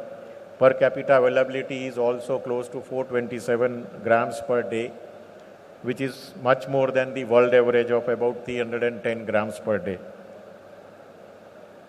Along with being the largest milk producer, we are also one of the largest and fastest growing dairy markets in the world. Today our market is worth about 13 lakh crore, which is likely to maybe double to 30 lakh crore by 2027. And when this last DIC was held in Gujarat, as Dr. Sodhi told, our annual milk production was just about 70 million metric tons. And in 27 years, now we have almost tripled the same. So looking ahead, even by the conservative estimates, in the next 25 years, our production would reach to more than 600 million metric tons, and this would be little less than half of the global milk production in 2047. That means for every 2 liters of milk produced globally, we will be producing 1 liter. So while we embark on this, exciting journey, I think other major milk production center in the world, they already have started experiencing stagnation or even decline in the milk production. And therefore, I think we'll have to move ahead, assume greater role among the global dairy community, and we will have more and more responsibilities on our shoulders going forward to become a global dairy powerhouse. Before we look at some of the opportunities that that are present before us, let me just take you to some of the success factors what we have seen in the Indian dairying. Total value of the output of milk, if we see, it's about 9.3 lakh crore. I think it's the single largest milk commodity, agriculture commodity, even surpassing the combined value of cereal, pulses and sugarcane. It almost contributes 5% to the national economy, and it's world's 5th largest economy, providing employment to 8 crore farmers directly. And we all know that majority of those farmers are small and marginal, and they have, even the landless households. And if we see the dairy cooperatives, they have played a very, very pivotal or significant role in the success of dairying in India. The inherent nature of milk coupled with wide geographical distribution of dairy farms, hot temperate climate in our country makes cooperatives, I think, the best model for developing the dairying. And dairy cooperatives have been able to establish one of the most efficient supply chains in the world, which ensures that almost 75 to 80% of the consumer rupee which we spend is actually going back to the producer. And this is perhaps highest globally in the milk supply chains and maybe highest among all other agriculture commodities even in our country. The dairy cooperatives provide the facility of collecting milk right at the village itself, so it ensures transparent, fair and remunerative prices all year around.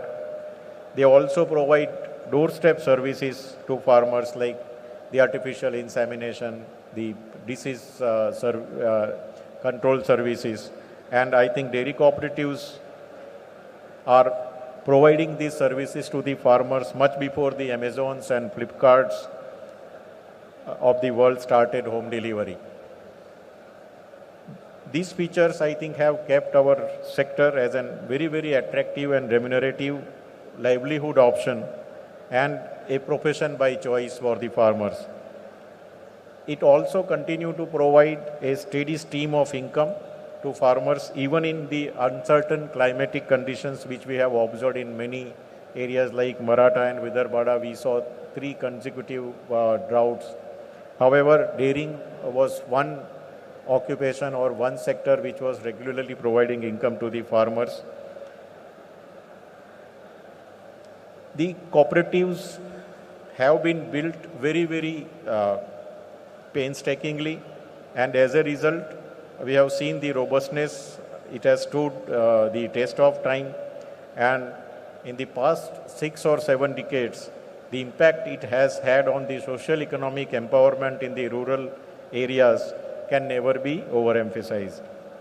And this remarkable transformation to the presence of 3 major pillars among other factors are dairy farmers, the professionals, institutional structures what we have built, and the third is the enabling policy environment provided by the successive governments. We feel honored that Government of India gave credence to the importance of the sector by first creating the Independent Ministry of Fisheries, Animal Husbandry and Dairying in May 2019. And it was followed again by the creation of a new Cooperation Ministry in July 2021. I think the ministry has appropriately given us the call of Sahkar Se Samruddhi, and we have seen big policy measures which are coming, which has multifarious effect, and they will give us much needed additional strength in all the future endeavors which we are planning. Let us have look at some of the opportunities, which are taking or knocking our doors. The first is the domestic market. I think one of the key strengths of our dairy sector is the ever-increasing demand for milk and milk products. Again, I will just quote Dr. Kurian. He had once told that there would have been no Anand unless there was a Bombay. I think it tells us everything. The markets are necessary to enable farmers to sell their produce, and expanding markets incentivizes the farmer to produce more and more. Rising population, rapid urbanization, what we are seeing, increasing disposable income in the young, with a young demographic distribution are some of the core drivers for this rising demand. And we hope that by 2027, the market for products like cheese, flavored milk, lassi, buttermilk, or ever some of the new whey products which we have seen, or the organic product portfolio which is likely to tap the market, I think they are expected to grow by more than 20-25% per annum. And we have seen the changing consumer preferences post-pandemic. There was, I think, not time too far back when consumers were averse to consuming food items that were either packaged or processed. But now I think there is an appeal, which was there for the fresh products procured directly from the farms or through some agents is changing now. And we have seen after the COVID pandemic, there is a significant growth in the sales of packaged liquid milk or increase in the home consumption of dairy products. Even the HoReCa segment, which was closed during the pandemic, I think we have seen the demand from them coming like never before, and it is spurting the sale of dairy products to another level. We have seen the demand in normal times. It would have taken maybe years together to see such a shift. And today, consumer preferences are unfolding at an exponential pace. We as the dairy fraternity, I think we cannot afford to ignore these buzzwords like organic or prebiotics or probiotics or postbiotics. All these words are now very, very commonly coming. And while we are all aware of the probiotics like yogurt and other fermented milk products that enhance the population of good gut bacteria, the origins have now expanded to prebiotics and postbiotics also. So the consumption of dairy probiotics like buttermilk, yogurt, cheese, they are all anticipated to grow under this scenario. The second opportunity is the export potential, as Professor told in his short address. In the next 25 years, our annual milk production will, as I told, will near to about 600 million metric ton, which will be almost 40 to 50% of the global milk production.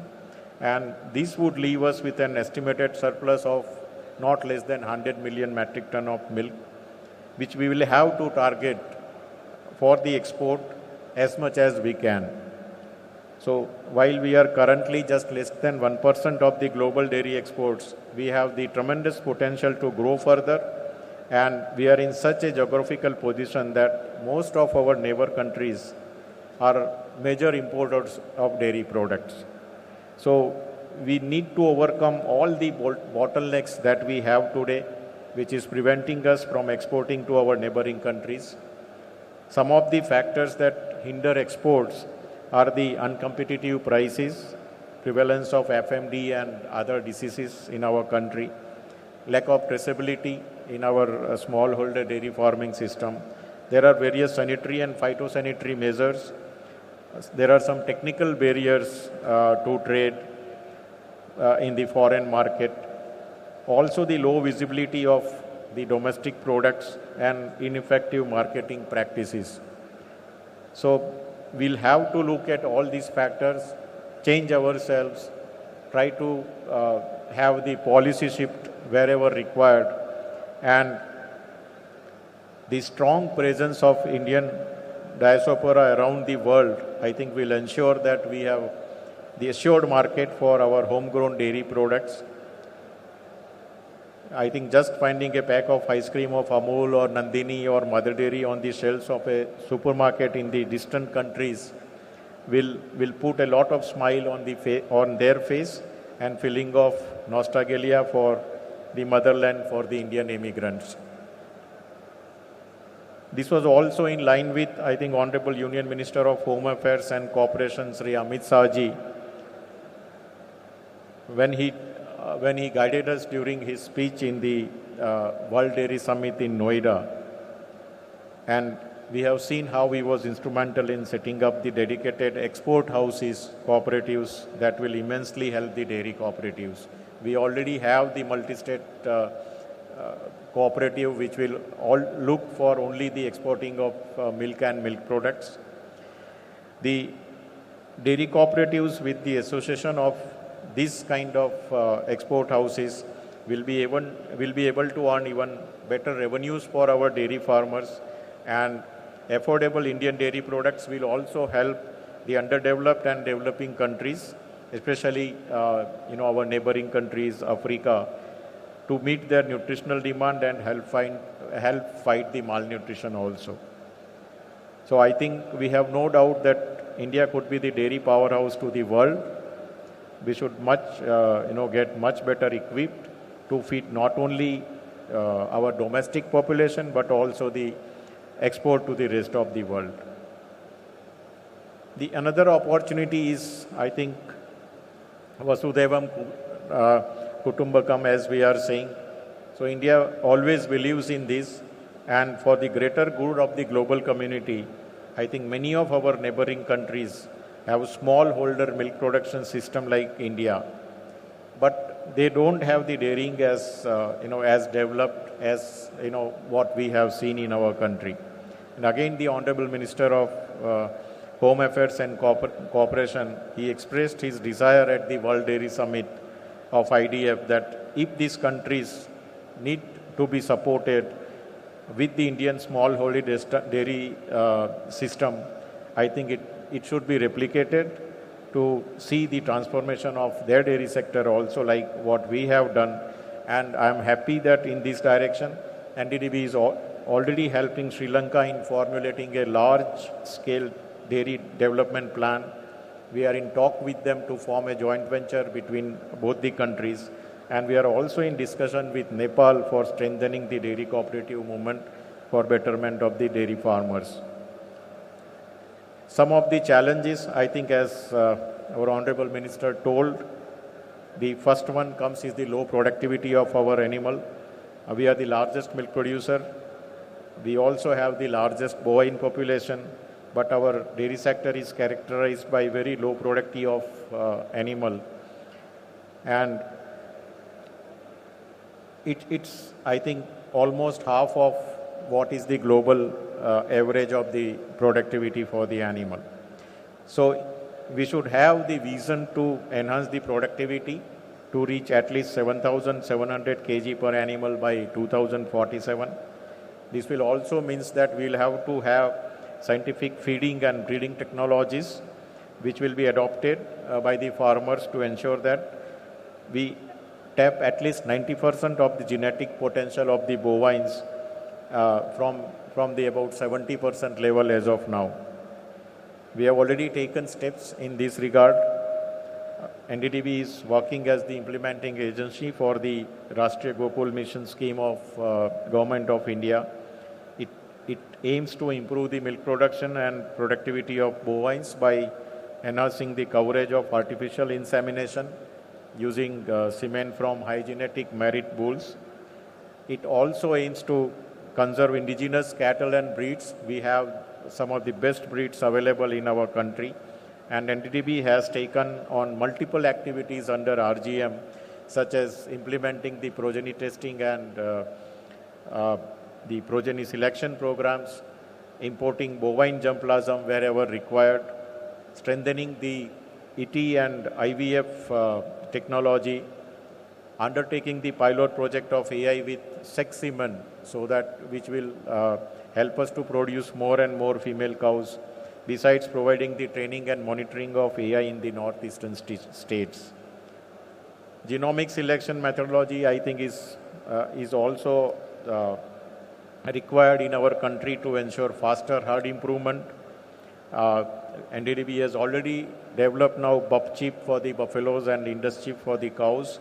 So genomic selection is now being implemented on the ground also for major breeds of our country to aid the accelerated genetic progress what we have seen.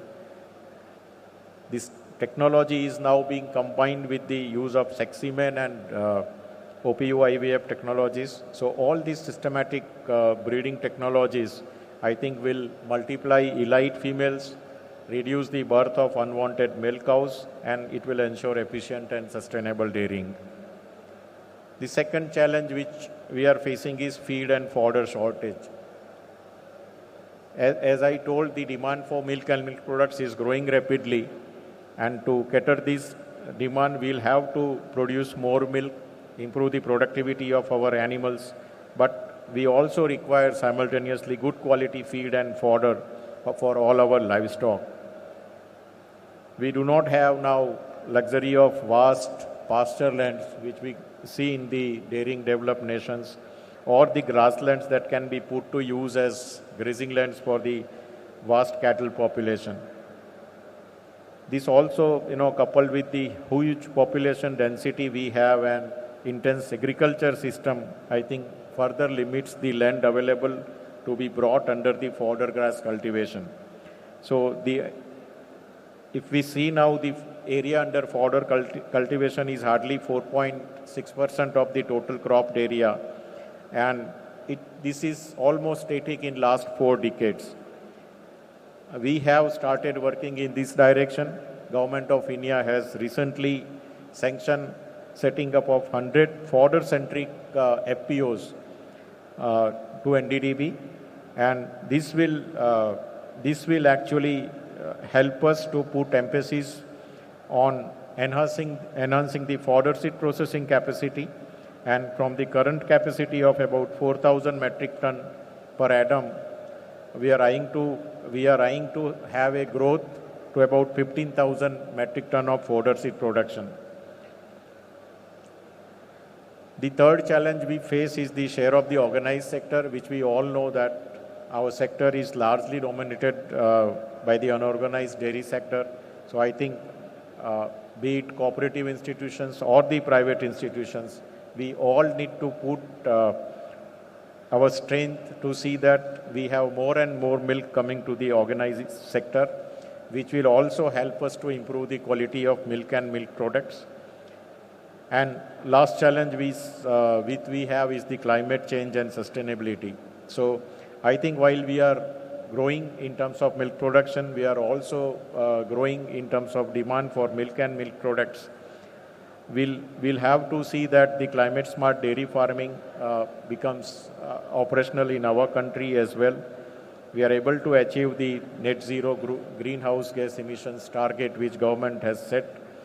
And additionally, I think the selection of better breeds, good quality feed for the animals, they will all ensure that we will be able to produce more milk, which is more climate friendly and environmentally more sustainable. NDDB has also been promoting some of the disease control techniques like ethnoveterinary medicine, which are very, very cost effective, efficacious, and this will also ensure that we have more sustainable dairy farming going forward. As the concluding remark, I would again say that something which Dr. Kurian told, I'll just say, which is very, very relevant to our theme. Right now we have only a dream. That dream will remain a dream unless we can all work together. Those of us who want to see our nation become a major player in the international dairy market must agree to common objectives. We must work together to build upon our mutual strengths and also overcome our weaknesses. We must share a strategy and a plan. We must allocate responsibility, and once we have accepted responsibility, we must all meet our commitments, whatever be the cost. We must share risks as well as the rewards, and we must be willing to finance the investments necessary to build the international markets. There is no other way. So with these words of Dr. Kurian, I am sure that the proceedings of this conference without any reservation will enrich our efforts of finding sustainable and innovative solutions for making dairying more remunerative to millions of our dairy farmers through increasing the productivity, reducing the cost, and at the same time minimizing the impact on our environment by adopting the greener practices. Thank you very much.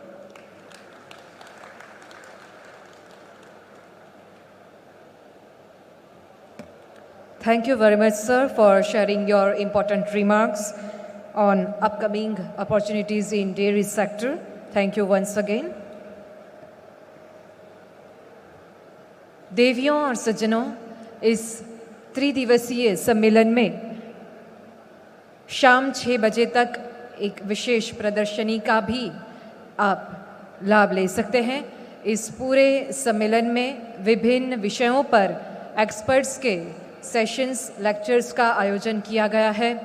किसानों के लिए special sessions रखे गए हैं जिसका भी आप लाभ ले सकते हैं। और आज के इस प्रारंभिक सेशन में एक खास विशेष भाषण है जो कि है डॉक्टर कुरियन मेमोरियल ओरेशन। जैसा कि आप सब जानते हैं, भारत में श्वेत क्रांति के जनक है डॉक्टर वर्गीस कुरियन।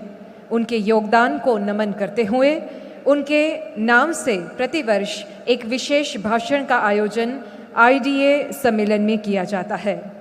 इस वर्ष के डॉक्टर कुरियन मेमोरियल ओरेशन में अपना अमूल्य भाषण करेंगे प्रोफेसर रमेश चंद जी। देश और दुनिया की कई अग्रिम संस्थाओं में उच्च पदों पर रहकर विभिन्न क्षेत्रों की प्रगति को नई उड़ान देने वाले डॉक्टर रमेश चंद जी को हम आदर के साथ आमंत्रित करते हैं अपने भाषण के लिए।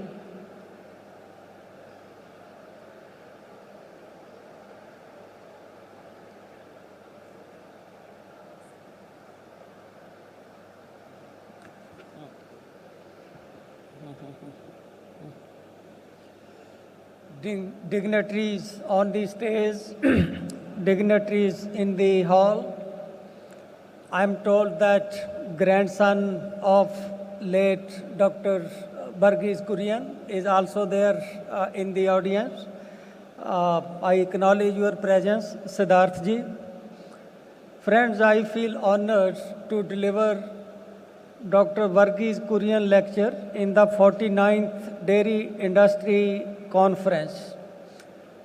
I had the opportunity to listen to speech of Dr. Varghese Kurian first time in 1985. It was conference of Indian Society of Agriculture Economics, which was organized at Institute for Rural Management, Anand, where he was the chairperson of that institute.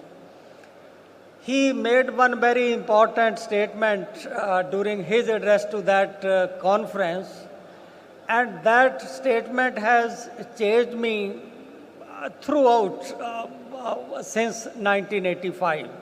And it was a very meaningful statement. And some of you may be knowing that Dr. Kurian was very critical of economists, and the reason could be that some economists offered unfounded criticism of Operation Flood, that it was leading to deprivation of Gujarat children from taking milk. Rather than milk going to those children of Gujarat, it is entering to market. So that kind of criticism and many other criticism. So those could be the reasons. But Dr. Kurian was very critical of economists. So he offered a lot of criticism, but one statement which he made about standard conclusion of economic theory was that economists normally say that there is something like comparative advantage, and different regions, different countries, they should plan their economic activity, they should plan their production, keeping in view what is their comparative advantage, and that comparative advantage comes from endowment of nature, what kind of soil you have, what kind of sunshine you have, what kind of rainfall you have, all those kind of things.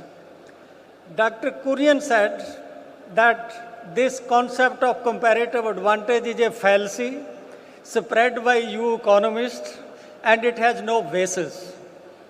And he, to support his argument, he said, comparative advantage is not natural, it is earned.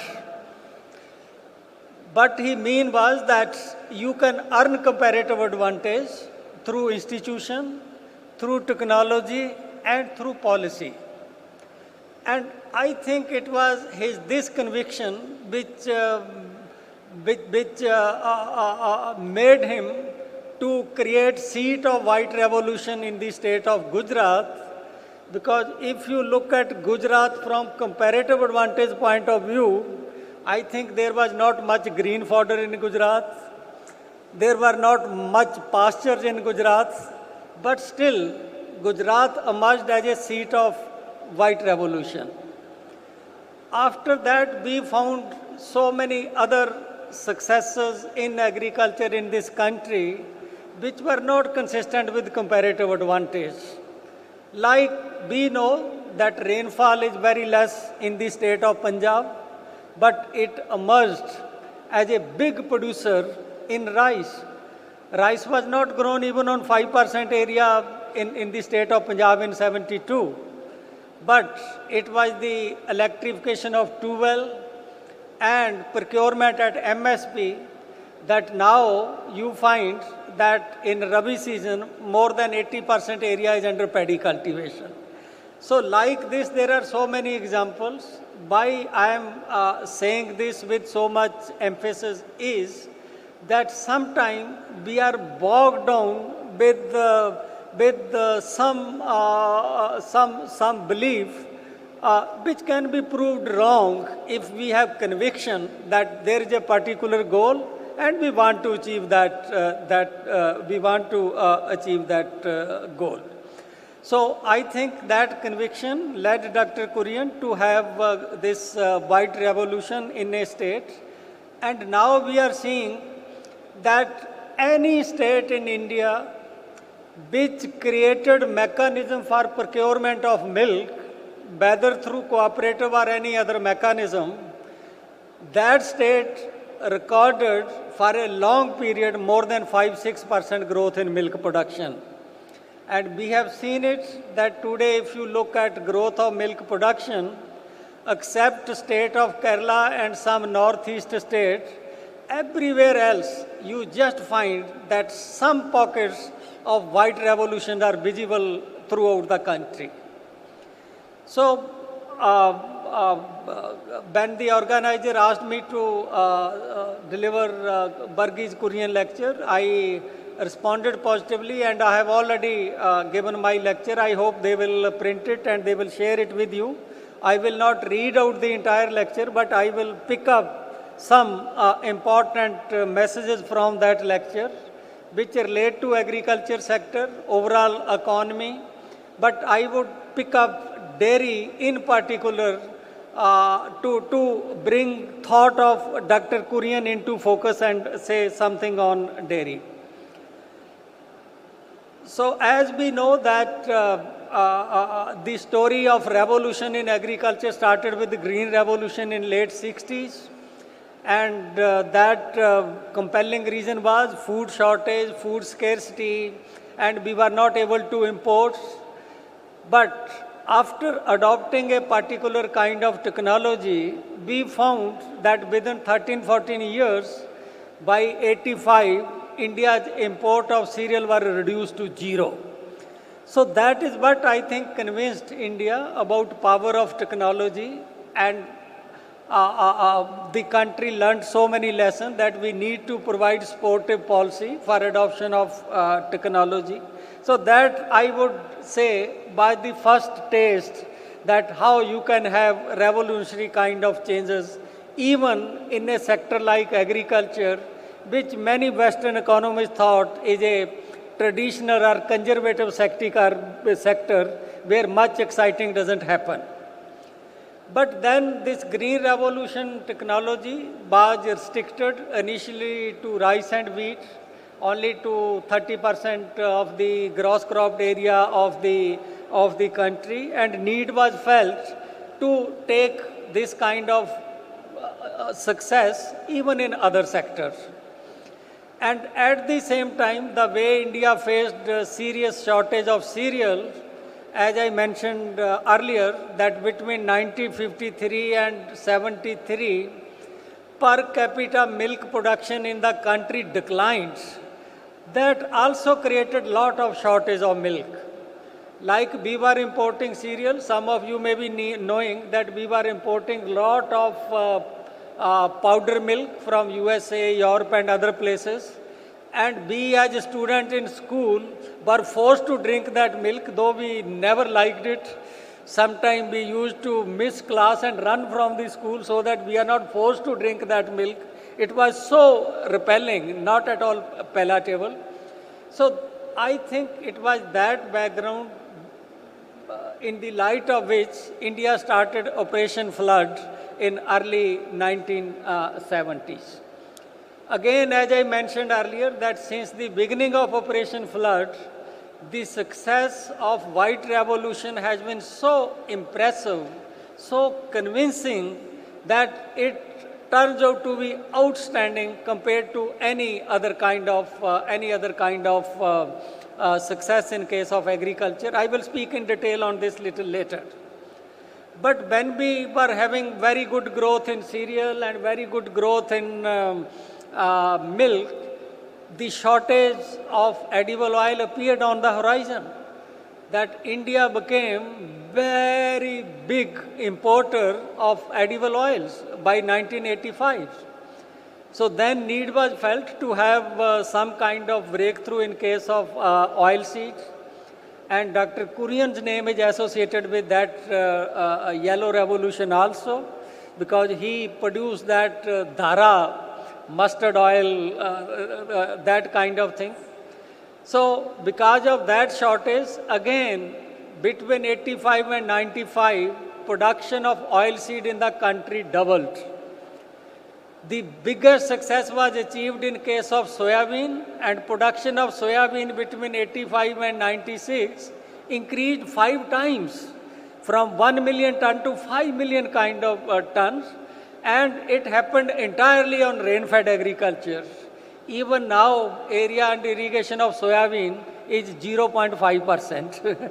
So again, I just see that it is not that Dr. Kurian's vision was restricted only to white revolution or to dairy. When he touched the oilseed sector also, you just find that within a short period of 10 years, we achieved very big success. After that, I will explain that why that success could not be sustained for a long time. I will come to that later. But we achieved the success, and with that success, we reduced import dependence on edible oil within 10 years to less than half. So that was the kind of second achievement I would give the credit to vision of Dr. Kurian for that. Then we also have poultry revolution, a sort of revolution in fishery, and a colored revolution in horticulture also. And that's why I named my lecture, I titled my lecture for this conference as Rainbow Revolution in Agriculture, and explained that how it happened and how different institutions played the role.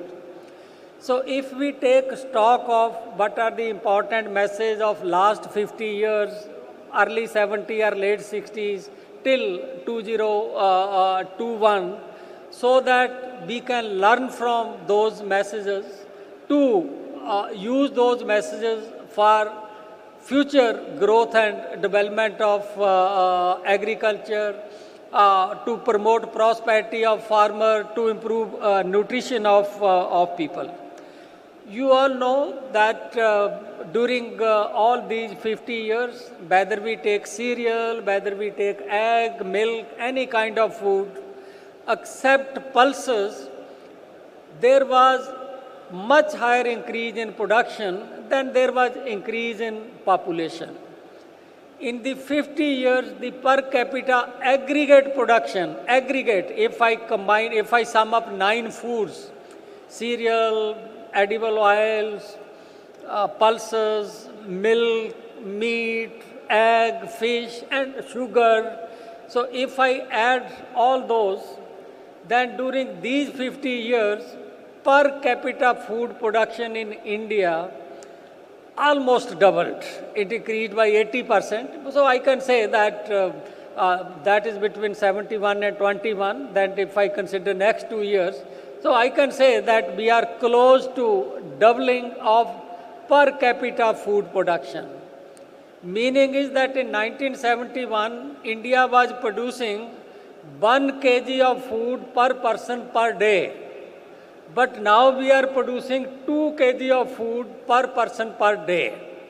But we are not consuming 2 kg of food per person per day, because large part of it goes as export also. Again, if time permit, I will come to that and implication of that. What is more impressive is that this growth rate in the recent year, particularly after 2005-6, in important segment, it has further accelerated. When we look at growth to draw some lesson for future, one is that we look at what is the growth in the volume, what is the growth in the value, constant term, current terms, etc., etc. There is another way also to assess this performance, and that is that whatever growth has happened in the 50 years, what is the share of different segment in that growth. So in my paper, I also produced a table which is very interesting, and some important conclusion from that analysis are that whatever growth in agriculture happened in last 50 years, the share of green revolution, if we say green revolution mean progress in cereals, the share of green revolution is 13%, 13.23%. That is the total contribution in the growth of agriculture in last 50 years of cereals, paddy, wheat, maize, and other kind of cereals. But if we look at what is the contribution of milk, it is 25%. So contribution of white revolution compared to what is contribution of green revolution in growth is double. 25% in case of milk and only 13% in case of all cereal taken together. So certainly I think it is a matter of pride for all of you that contribution of white revolution is 2 times what is the contribution of green revolution.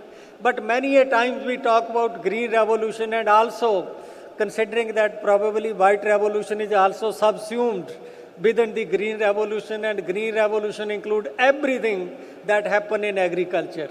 But technically speaking, from researcher point of view, they are a different kind of revolution, and we need to look at this growth anatomy also, what has contributed how much.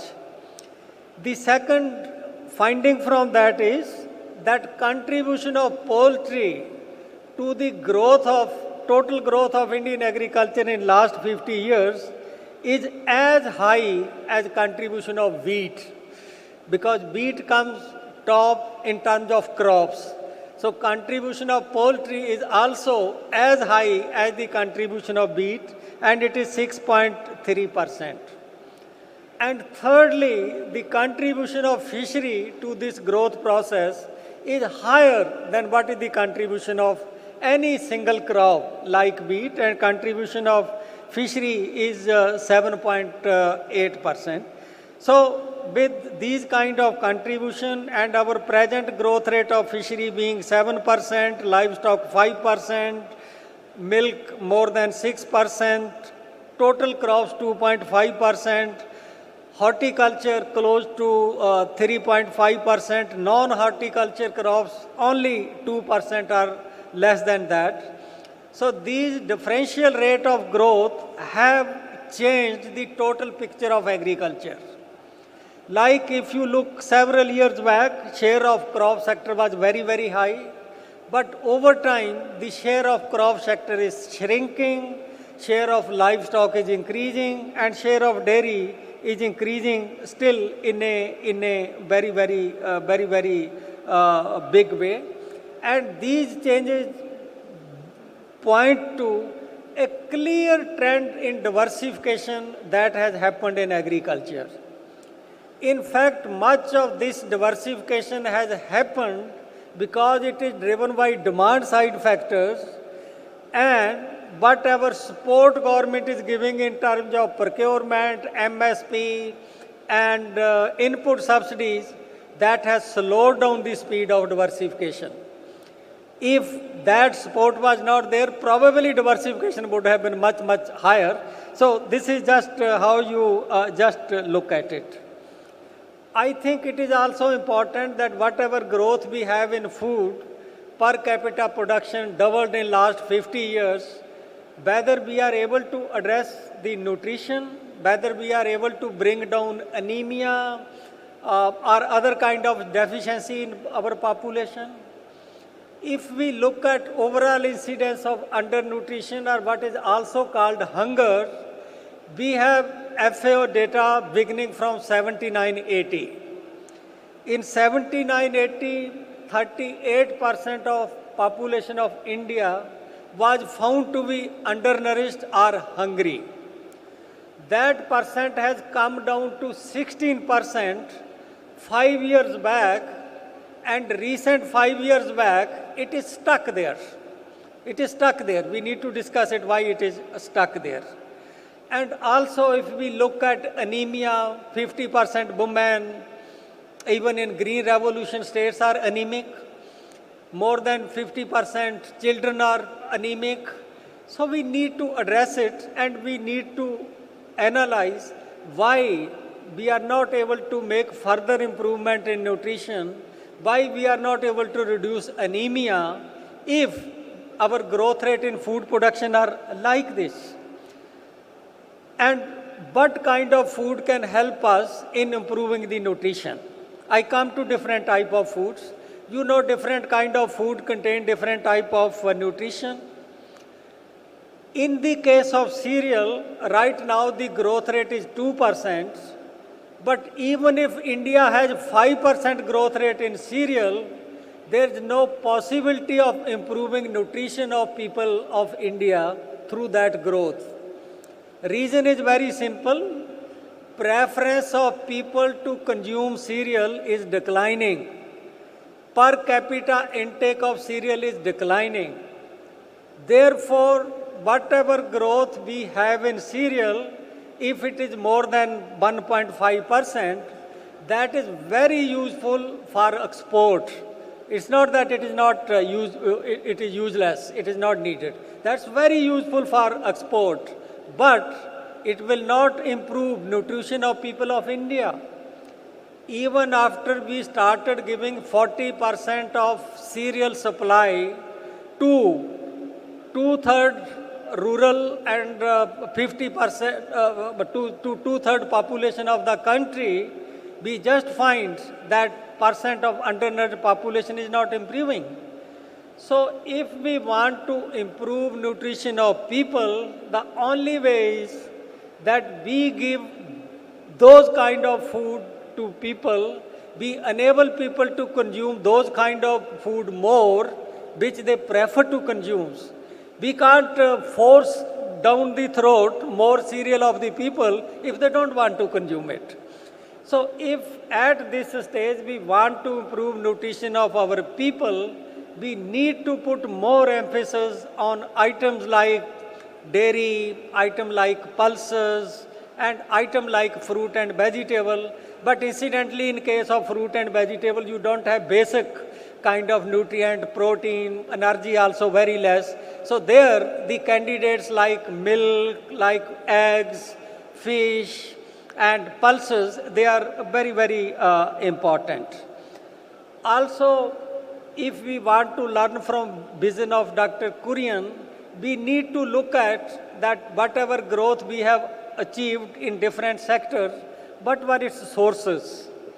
If I look at cereal, this growth was mainly driven by price support and subsidies, which are justified on food security ground. I am not against that it is not, but it was driven by policy support. Then this growth rate remained low. Any growth rate that is below 2% cannot be considered creditable. I consider it very low, that's not a great achievement. So even with so much of MSP, with so much of subsidies, the growth rate of cereal sector remained 2%. That is the kind of growth we have. Reason is very simple, that demand side factor are not supporting it. Second category is horticulture. We have moderate growth. As I said, that more than 3%. Last 10-15 years, it is close to 4%. And it is demand driven. Third category is milk, egg, meat. Demand is very strong, not moderate. Growth is very strong, not moderate. Any growth rate that is more than 5% is strong, particularly in agriculture. So that is the growth. Again, it is entirely demand driven. Then we have a oil sector, oil seed, where demand is increasing. In last, I think, 30 or odd years, per capita intake of edible oil in the country has increased 4 times, from 5 kg per person per year. Now it is 20 kg per person per year. But still production is not increasing in India. Very small increase. It is stagnant in many cases. Why?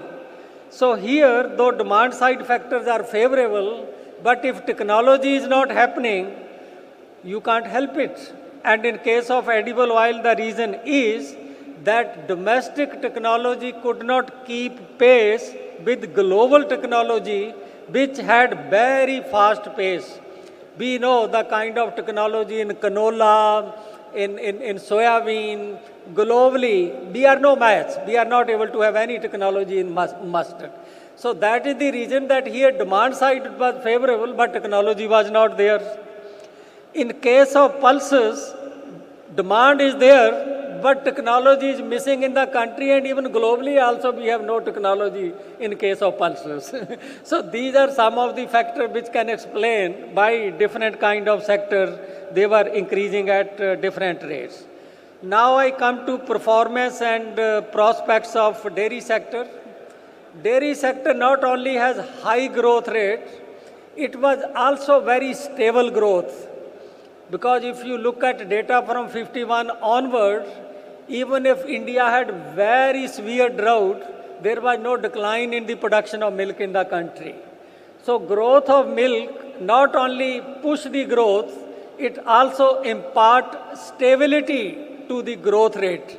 It brings resilience to the growth rate of agriculture sector. And now it has become so strong, as I mentioned earlier, that now close to half of the growth of agriculture is attributable to dairy sector alone. Dairy sector alone. 6% growth with 25% share in the total income of the sector. Multiply the two, it comes to 1.5.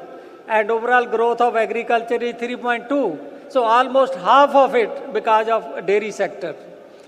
Thirdly, studies show that growth in dairy is much pro-poor and it is very much pro-gender, that women benefit much more from growth rate of dairy sector. Fourthly, the growth of dairy sector is not dependent on whether you have irrigation in a state or you do not have irrigation in a state. It is happening almost everywhere in all the states, except, as I said, Kerala and some of the northeastern states. And that's why that because of that broad-based growth of dairy sector, that we have emerged as a top producer of milk in the world.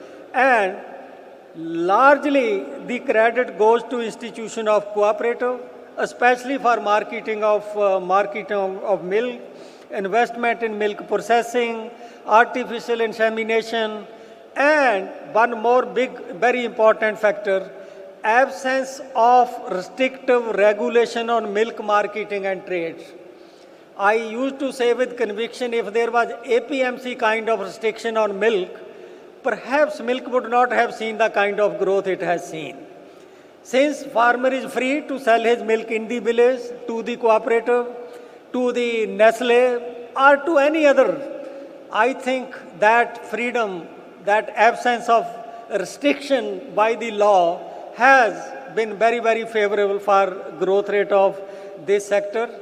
And it is because of these reasons that share of dairy in farmers' income has increased from 14% in 2007 to 24% in year 2021. Briefly, 3 challenges. I have talked about these things in my lecture. I should not be taking too much of your time. 3 big challenges for dairy sector which it need to address in future. The first challenge is low productivity of our animal in some of these states. If you look at the state-wise data on productivity of milch animal, in the state of Assam, it is still 1.5 kg. 1.5 kg per animal per day. It is no yield. So this is first challenge that in many states, even Jharkhand, Madhya Pradesh of course is now picking up very fast rate. In many states this yield is very low and we need to do something to improve this yield, and that will be a source for us to maintain growth rate of dairy sector at more than 6% in the coming years. So we need to give emphasis on this, how it can be done, that we can discuss. Secondly, the number of female bovine, because they are the parameter which we need to consider for milk sector, not the bullock or the bulls. Number of female bovine in India doubled from 12.2 million in 122 million ton in 72 to 246 million in 2019. Doubling of milch animal also means the greenhouse gas emission has doubled. So we have to take cognizance of it that in future we should ensure that most of the growth should come from increase in productivity, not increase in number of livestock. And this trend is already set. If you look at the data after 2005, share of productivity in the growth of milk sector has increased very much compared to the previous period. So that trend is set. We need to consolidate that trend in future also. The third challenge which I want to highlight is missing export in case of dairy. It is almost missing export because we are exporting dairy only worth 4,700 crores. It is not even 0.5% of what is the total value of milk. So it is nothing. I would say it is nothing. And as I said in the previous part of my speech, if we want to secure future of dairy, we must be export competitive. Then we have to explore export market. Otherwise, prices will not be increasing in real term in the country. Do not go by what is happening to price this year. There is a special phenomenon. But in the coming year, if we want our farmer to get good price, and then we must be export competitive. So this is the third challenge which I feel is very, very important. Then I also in my paper talked about role of agriculture toward Viksat Bharat during Amrit Kal. I feel that we need to have a different thinking in case of India on role of agriculture in economic development. I have already written paper on this, totally dismissing hypothesis of Arthur Lewis that when economy develops, people move out of agriculture to industry, and over time share of industry increase, share of agriculture drastically decline in employment, also in output. But our industry is not offering employment. That's why we are facing so much of unemployment in the country. We have to look for ways and means to create decent employment within agriculture. Otherwise, we are going to face serious problem. And I find that the kind of growth rate which we are having in dairy, in poultry, in fishery are consistent with the growth rate which are required to make India Viksat Bharat, which is the dream of our Prime Minister. So these three sectors segment of agriculture can be vanguard in leading our journey toward Viksat Bharat. So in conclusion, I would again turn back to Dr. Kurian. Friends, Dr. Kurian laid the foundation and put dairy on growth trajectory, which made India largest producer of milk in the world. In the next 25 years, our vision and goal should be to make India largest exporter of dairy products. I think this will be a real tribute to Dr. Kurian. Jai Hind.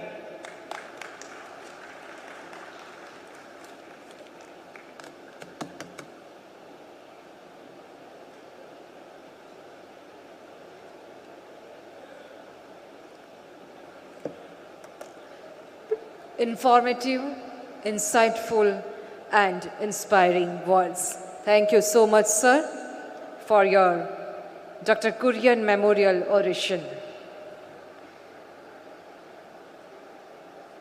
जैसे कि आप सबको पहले बताया गया कि professor doctor Srinivasan worked very hard to research the field of dairy technology, and his major focus was on indigenous technology. जिनके प्रयासों को याद करते हुए IDA के 48वें सम्मेलन से एक नई पहल की गई है IDA के द्वारा डॉक्टर श्रीनिवासन मेमोरियल लेक्चर की, और इस वर्ष का डॉक्टर श्रीनिवासन मेमोरियल लेक्चर हमें देने के लिए हमारे बीच उपस्थित है doctor AK Srivastava, vice chancellor DUVASU Mathura. मैं आपसे विनती करती हूँ कृपया मंच पर पधारें। Professor doctor AK Srivastava is a distinguished dairy and animal scientist who is presently Honorable Vice Chancellor of Duwasu, Mathura. Earlier he was Chairman of Agricultural Scientist Recruitment Board, Ministry of Agriculture and Farmers Welfare. Presently, Professor Srivastav is President of National Academy of Dairy Science and Patron of Indian Dairy Association. अपने कार्यों और प्रकाशनों के लिए कई सारे award से सम्मानित प्रोफेसर डॉक्टर AK श्रीवास्तव से आज ये श्रीनिवासन मेमोरियल लेक्चर सुनना ये हमारे लिए परम गर्व का विषय है। Over to you, sir. Thank you very much. Sri Minesh Shah ji, Chairman NDDB, Dr. R.S. Sodi, Dr. Prajapati, Dr. Ramesh Chandra, President IDF, all dignitaries sitting on the dais, my old friends, colleagues, seniors in the hall, very good afternoon to all of you. At the outset, my sincere thanks to IDA and Executive Committee for allowing me or giving me this opportunity to speak Sri Dr. M.R. Srinivasan Memorial Oration. Dr. M.R. Srinivasan, as we all know, that he was head of the Department of Dairy Technology in National Dairy Research Institute. He was a man of very less words, but lot of work. Many of us are his students. He has been teacher. He has been mentor of many of us. And to give the M.R. Srinivasan Memorial Oration, I have chosen the topic which was very close to his heart, that what nutrition milk is having. And nowadays we all know that there are a lot of talk going on that milk is not made for human being. Milk is having so much problem. So I will clear all the myths along with that what is the nutritive value of the milk, and really it will tell you that there is no alternative of nutrition of the milk. In one sentence, we can say that milk is a wholesome, complete food. It is like a one-stop shop which can provide all important single nutrient to human being. It is a very complex and it is the most widely studied food material. It is also an excellent source of nutrient of concern. Nutrient of concerns are vitamin B12, vitamin K, calcium, vitamin D, and these nutrients of concern are present in lesser amount in most of the food. But milk is having all these nutrients in high content. There are 22 micronutrients which are essentially required. Milk is providing 18 out of 22 micronutrients. If something is lacking in milk, that is the iron, vitamin C, vitamin B6, and fiber only. So this is the composition of milk. 3.4 to 4.1% protein, which is having insoluble protein, or protein which is soluble, then beta-casein, and we all know that the story of beta-casein's 2 unit, A1 and A2. So this is in general composition of the milk. minor protein, major protein if we talk, then lactoalbumin, lactoimmunoglobulin, lactoferrin, lactoperoxidase, lysozymes, all these are minor and major proteins of the milk. Now I will take three parts, that what is the good quality in the milk protein, then what is the good quality in the milk fat, and what are the nutrients and minerals. The best protein in any food, if we have today, that is in the milk. Reason? It is providing all 9 essential amino acids which is present in very few food. Maybe methionine, lysine, phenylalanine, threonine, tryptophan, leucine, isoleucine, valine, and histidine. All 9 essential amino acids are in milk. The whey protein, it is maintaining the muscle protein and repair the damaged muscle protein. And it is correcting the amino acid deficiency in cereal-based diet. Not only that, we all know that in aged people, there is muscle loss at very fast rate. And this muscle loss can be repaired by branched amino acid. And milk is having a very high content of branched amino acids, that is the leucine, isoleucine, and valine. No other food is having so much high content of branched amino acids which can decrease or which can reduce the muscle loss in aged people. Not only that, milk protein increases the absorption of calcium and phosphorus from the GIT. And calcium and phosphorus is present in the same ratio which will lead the 100% absorption of the calcium. Casein is associated to maintain the blood pressure also. It also improves the mood because it releases the mood elevator enzymes. Higher consumption of milk lead the greater whole body muscle mass, bone mass, and it gives better physical performance. We all know that when we want to assess that which amino acid or which protein is best, the digestibility should be 100%. If protein, we say that protein is good, then the digestibility should be 100%. And there are 2 parameters, that is the protein efficiency ratio that we call as PER, or protein digestibility corrected amino acid score, that is PDCAAR. If we see the table, then we will find that these 2 parameters, PER and PDCAAS, is 100% as compared to other protein. For example, if you see peanuts, soya protein, beef, it is very poor, 1.8, 2.2, 2.9 as far as protein efficiency ratio is concerned. And as far as protein digestibility corrected amino acid score is concerned, it is 0.52 as compared to 100%, 1 in case of whey protein and milk protein. So what I want to conclude as far as milk protein is concerned, that this is one of the best protein in the food, either in aged people or in children or in muscle loss, which we are getting because of the aging. In addition to that, lot of bioactive peptides are being isolated from the milk, which are having a series of therapeutic activity. And I'm sure that in coming 20 years or 30 years, there will be tough competition between dairy industry and pharma industry for the milk. The way bioactive peptides are being isolated and are being used in the medicine, it is going to give a tough competition for the pharma industry. Till date, lot of bioactive peptides which are having effects on the blood pressure, antioxidative, antithrombotic, hypocholesteremic, painkiller, opioids, mineral binding, antipyretic, many pharmacological antibiotics also have been isolated from the bioactive peptides. Coming to the milk fat, which are having a lot of controversy, but I will give you the science-based. I have reviewed at least 300 papers to prepare this milk fat characteristics.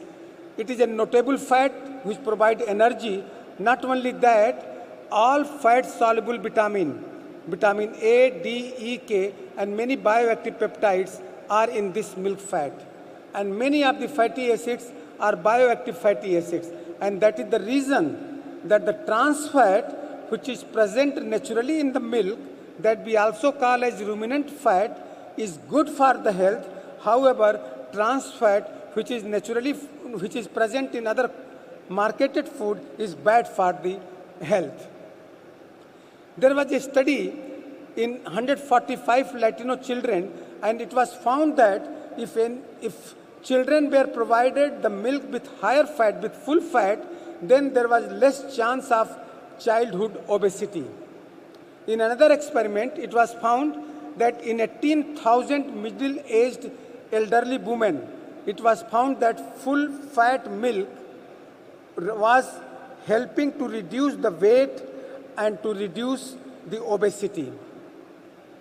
Despite being in high calorie, as we know, latest report says that full fat milk and its product is reducing the obesity, and this study has been seen in 16 very planned clinical studies. Very important new study has come in 2022 only, that in milk fat there is a globules. We know that milk fats are in globules. There is a membrane which surrounds the milk fat, and that we call as milk fat globule membrane, which is of complex in nature, which is unique structure, and it is composed of lipid and protein. But it is so important for the children that this milk fat globule membrane helps in development of structure and function of gut of child. Not only that, it helps in the development of gut microbiota. If child is not given milk, then there is no milk fat globules membrane, and then there will be more problem. There will be not development of gut microbiota. There will be poorly development of the gut. Lot of experiments, clinical trials has revealed that this MFGM is supporting the cardiovascular health also, and lowering the cholesterol also, and triglycerides also, because it decreases the uptake and also breakdown increases. A very extensive study was done, and it was seen that if patient is consuming full fat milk or dairy product, then there is a less fat, there is a less inflammation, and there is a 62% less chance of type 2 diabetes. Again, we reviewed the 10 studies, and it was found that milk fat is also helping in reducing the chances of heart stroke, cardiac arrhythmia. And in Australia, there was a very good study that 69% lower risk of cardiac diseases was correlated with the consumption of full fat milk. Milk saturated fat, it is increasing the good quality of the cholesterol, that is the HDL, and reducing the LDL. So good quality of fat is also present. Carbohydrate, we have only one carbohydrate, that is the lactose. In the body, lactose is broken down into glucose and galactose, and both are very important for the body. In liver, galactose may be broken down, may be converted in glucose depending upon the need of the body. Otherwise, lactose also helps the absorption of calcium, copper, zinc, and other minerals, especially in infants. This point, third point, is so important that nobody should ignore the milk.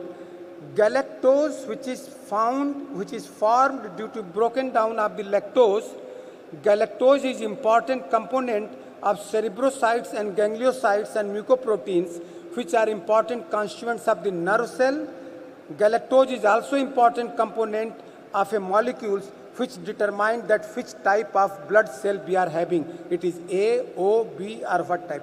So we can imagine the importance of carbohydrate of milk, that is the lactose, because lactose is broken down into galactose, and galactose decide that which type of blood group we are having. And galactose is helping in the development of brains, in the development of neurons, in the development of so many things. Third part, come to the minerals and vitamins. Full of vitamins and minerals. It is having good source of calcium, magnesium, phosphorus, iodine, selenium, zinc, vitamin A, vitamin D, vitamin B12, vitamin K, riboflavin, vitamin B2. But you name any fat soluble, any water soluble vitamin, it is present in the milk. You name any minerals, it is present in the milk. 10 years back, there was an advertisement on the television that doctor says the mothers that if you don't use this product, maybe Horlicks, maybe anything, I will not name the products, then calcium will go best. It will not be utilized by the infant. I wrote a letter with all scientific input and I compelled them to withdraw that advertisement because milk is having calcium, phosphorus, vitamin D exactly in the same ratio, which led the absorption of calcium to the tune of 100%. That is absolutely correct. No other food is having calcium, phosphorus and vitamin exactly with the same ratio. Milk minerals, if we talk, in 2022, detailed research has been done and it has been linked the beneficial impact in the milk management with the depression also. Vitamin D deficiency is now associated with the clinical depression. The calcium of milk helps in the release of maintenance of mood elevation. So what I want to say that the exact ratio of calcium, vitamin D is helping in the absorption and they are helping in the maintenance of the good mood and taking care of the depression also. Potassium, it dilates the blood vessels and it maintains the blood pressures. Magnesium of the milk, it helps in the muscle contraction, in the heart contraction, and it helps the immune system also. So all the micronutrients are excellent as far as their absorption, their bioavailability, their pharmaceutical, their pharmacological approach is concerned. These all studies are not of general vitamins, but these all studies performed on the minerals and vitamins present in the milk. Provitamin A, that will call carotenoids, which are the precursor of the vitamin A. It is helping in the good health of mucous membrane, skin, heart, lung, kidney, and vision improvement. Although we did not get a single case of blindness in the last 10 years because of vitamin A deficiency, but vitamin A present in milk has been reported to prevent the cataract, glaucoma, and to prevent the memory loss in elderly people. Riboflavin, for which milk is the biggest source, it helps in converting the protein, carbohydrate, fat into energy. So if we need energy, then milk is the most important because whatever carbohydrate, fat we are eating, it is converted into the protein, it is converted into the energy with the help of riboflavin, and milk is the big source. Milk niacin, that is a vitamin B3, one of the 8 water-soluble vitamins, is very helpful in lowering the LDL, that is the low density cholesterol and triglycerides. It means it is reducing the bad cholesterol and it is reducing the good cholesterol in the body. Milk is very high in B12 and it is very important in the development of RBCs.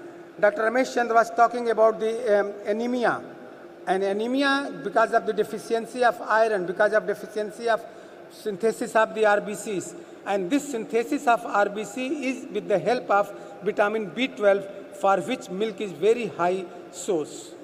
Again, vitamin B12, it is keeping the blood cells, nerve cells healthy and prevent megaloblastic anemia. So all the care of anemia is being taken by milk also. Vitamin K2, it is very extremely important water-soluble vitamin, and its high concentration is required and it helps in the metabolism of the calcium. So there may be some food which are having high content of the fat, but for their absorption, for their metabolism, milk is having all constituents. So what I say, that milk's ingredients should not be seen in isolation. It is a food matrix of the milk which helps each and every ingredient for absorption, for bioavailability, and to show its pharmacological effects. Recently, the clinical trials has been conducted and it has been shown that osteoarthritis, which is very difficult to cure, and researchers says that drinking milk every day will at least reduce the progression of the disease. And it was a study of American College of Rheumatology Journal, Arthritis Care and Research.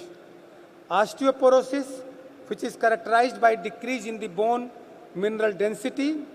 The high content of calcium and protein is going to take care of that osteoporosis. The combination of calcium, potassium, manganese in milk has been proved clinically by American Association of Rheumatology to reduce the blood pressure also. The American Heart Association says that they have a guidelines and they are recommending that bovine milk as a healthy drink of kids. So they recommend that no kids should be devoured with bovine milk. It is a healthy option. The platform, they have made a platform, healthy drink, healthy kids. And that platform approves both human breast milk and bovine milk for kids equally good. And they want the use of plant-based milk. For adult also, they say that bovine milk should be preferred for all purposes. Recently, we know that amino acid tryptophan, that is the serotonin, it regulates our mood, it regulates our sleep, appetite, pleasure, social bondages, and it has been seen that for release of the 5-HT, the calcium present in the milk is most important, and it is helping taking care of the sedation. Last point, as far as therapeutic efficacy and goodness of the milk is concerned, as we know that nowadays we are talking about the good microbiota, probiotics. We all know that in our GIT there are 70 to 100 trillion microbes. Few are healthy, few are pathogenic. There is a balance. When this balance disturbs, we fall sick. Or when we fall sick, the balance disturbs. When we did the trial, we found that fermented dairy product is the best food matrix for administration of probiotics in human beings. Reason, there are many genes in the bacteria, in the probiotics, which are expressed only in fermented food. Otherwise, they will not be expressed. So some important gene encoding probiotic functions are induced on the exposure of fermentation also. When we go for refrigeration of fermented food, we know that it will enhance the stability and shelf life of the probiotic also. So it is concluded that the best food matrix for administration of probiotics is the fermented dairy products. Excellent food matrix is the dairy products. Now last part is that there are some myths about milk. Lot of myths are being circulated in the market, unfounded. So I will just take 5-6 minutes to clear that, yes, what is the myths, what is the facts. So these are all myths. No science, no validation, no proof. Science is just contrast. One myth is circulating that drinking milk can cause kidney stone. All foolishness. Human GIT is not designed for the milk. 7 lakhs before we were also drinking the milk. Consuming dairy food can cause risk of heart disease and diabetes. I have shown the proof of science that it is just reverse. It takes care of heart. It takes care of diabetes. Milk is loaded with hormone detrimental to human health. No other hormone is injected, no other hormones is found in the milk except what is secreted in human mother milk also in traces, and that is good for the child development, for calf development, and for human health. Milk causes bloating, never. Milk, if there is a bloating, it means there is reaction, there is an allergy of the milk. Eating dairy food can cause acne and pimple. Australia's Association of Dermatologists, they have proven that milk has no role in development of pimple and acne. Milk causes early puberty because of oxytocin injection. I have cleared this doubt at several occasions that oxytocin, when we inject for let down of the milk, it is never secreted in the milk. Even if it is secreted, when we pasteurize, when we boil, it is denatured. Even if it is not denatured, when we consume the raw milk, it is never absorbed in the GIT. Even if it is absorbed in the GIT, in our body there is no receptor where oxytocin can act. So it is our myth. Milk and fish should not be taken together. Science has not validated this statement. Milk and fish can be taken together. Pasteurization and homogenization reduces the nutrient content of the milk. It is false news.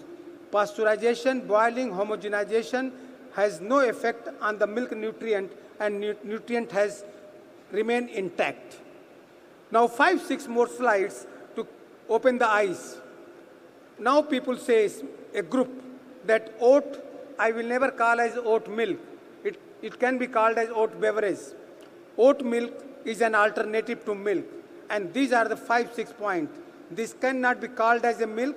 Milk is defined as a natural secretion of mammary gland from the mammals.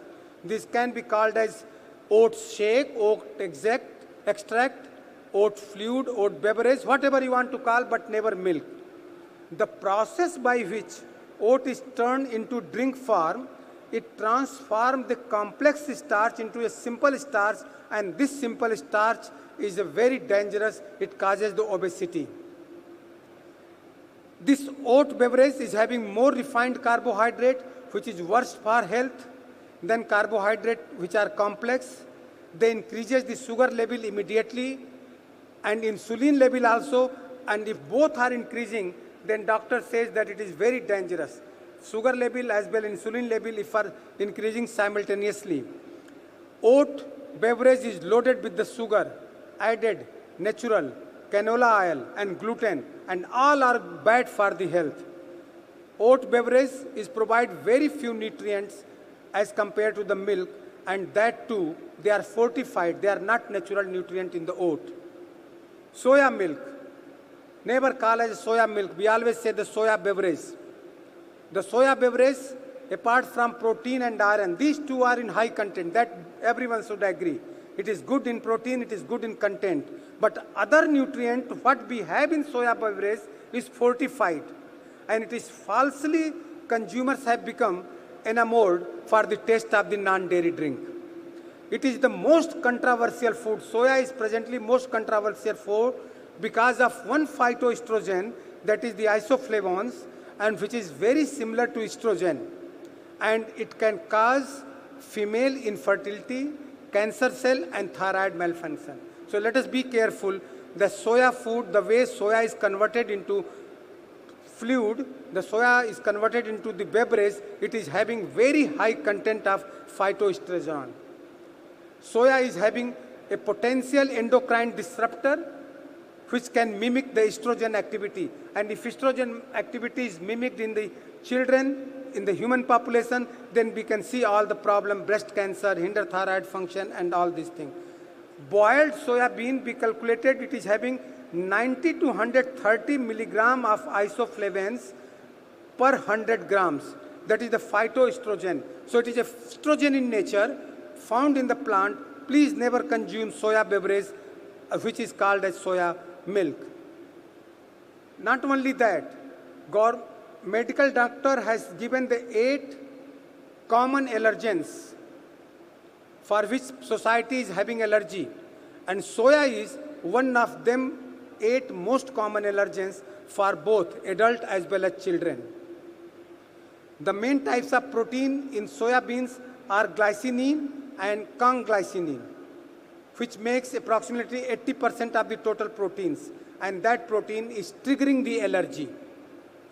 Not only soya, but also flax seeds and dry fruit beverages are also having very high content of isoflavones. Isoflavones means phytoestrogen, means it is not good for children.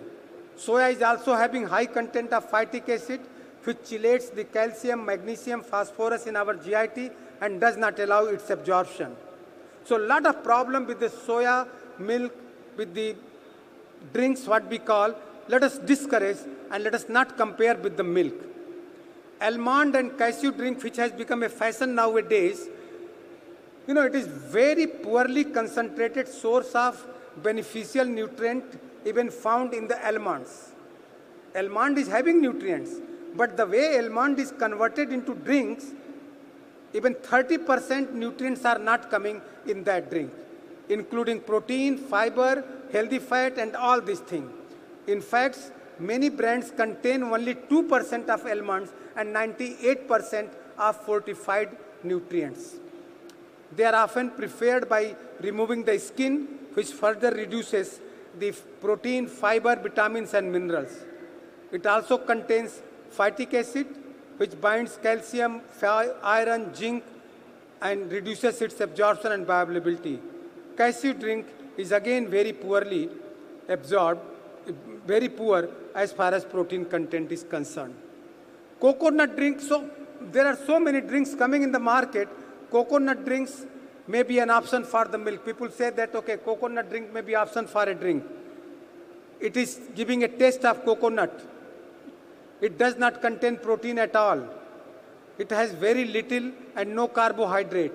It is having very high content of saturated fat, and which is medium chain triglycerides. Nowadays, people are talking about the rice extract, a plant-derived fluid, and they say that it is as good as milk.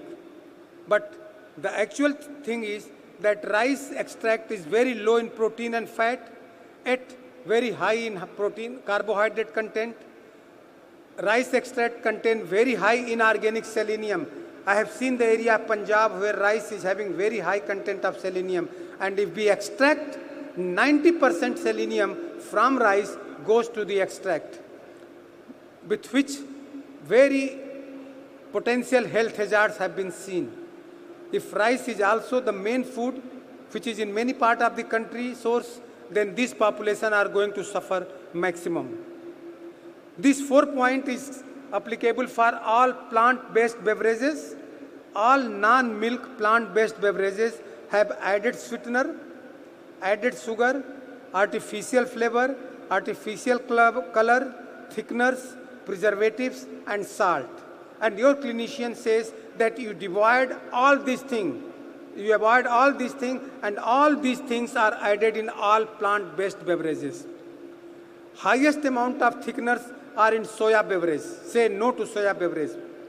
Almond and coconut extracts contain carrageenan. Carrageenan is a carcinogen, and it causes serious digestive problems also. Some other facts about milk and plant-based beverages. Plant-based beverages are very low in protein, except soya and peas, which are having some content of protein. Further, except for soya, the quality of protein is very poor. It cannot be absorbed from the GIT.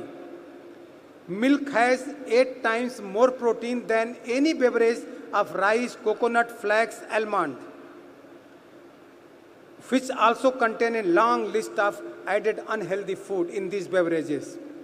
Plant-based beverages, they are not natural source of vitamin and minerals. They are added inorganic minerals and vitamins.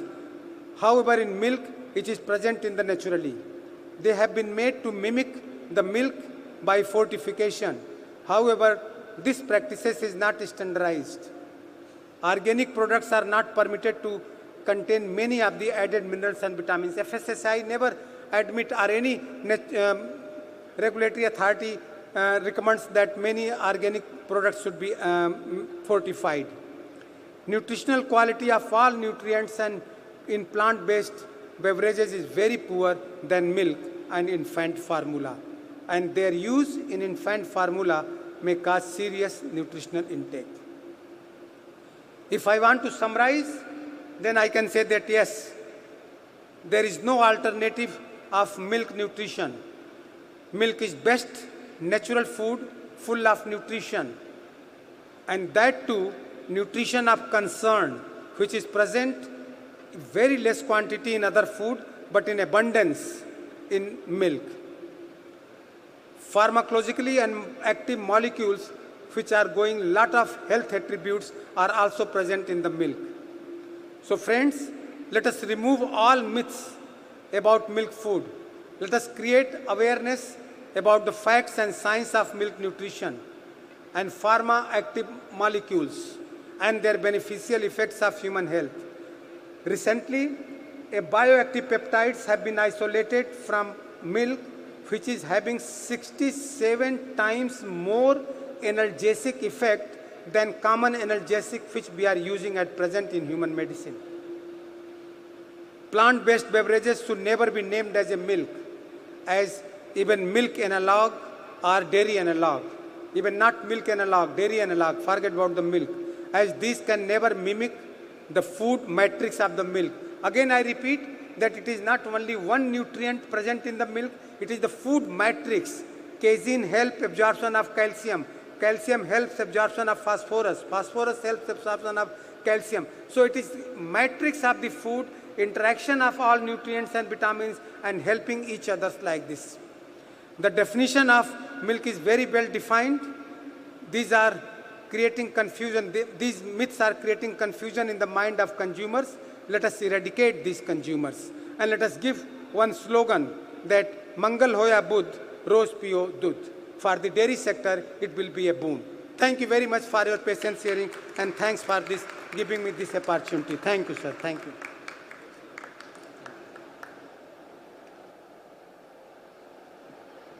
Thank you very much, sir, for such an analytical presentation and sharing your insights too.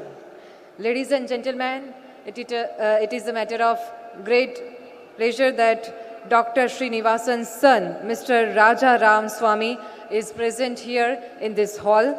On behalf of IDA, I welcome you, sir, and we are also thankful to you for your presence as well as your sponsorship for this lecture. Thank you once again. Ladies and gentlemen, before we move forward, I would like to share some informations, very important information for all of you.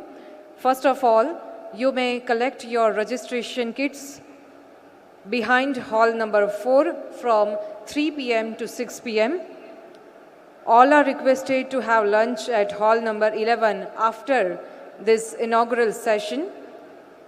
Farmer session is arranged immediately after lunch at hall number 2 and technical sessions at hall number 3. All delegates are requested to attend the same.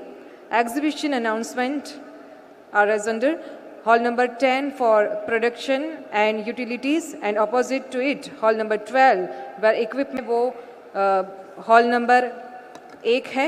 हमारे ठीक cross में hall number 12 है जहाँ पे equipment and manufacturers का exhibition है, और हमारे बाजू में this side is hall number 10, और लंच के लिए हमें hall number 11 opposite to this hall, हमें हॉल नंबर 11 में जाना है. तीनों दिन तक डिनर और लंच या फिर ब्रेकफास्ट के लिए डाइनिंग की सभी व्यवस्था हॉल नंबर 11 में है. और आज शाम को एक कल्चरल इवनिंग का भी आयोजन किया गया है जो 6:30 से शुरू होगा इसी हॉल में, फॉलोड बाय गाला डिनर. तो ये थी कुछ जानकारी जो आप तक पहुंचानी ज़रूरत थी. और अब आगे बढ़ते हुए इस सेमिनार के अंत की ओर जाते हैं.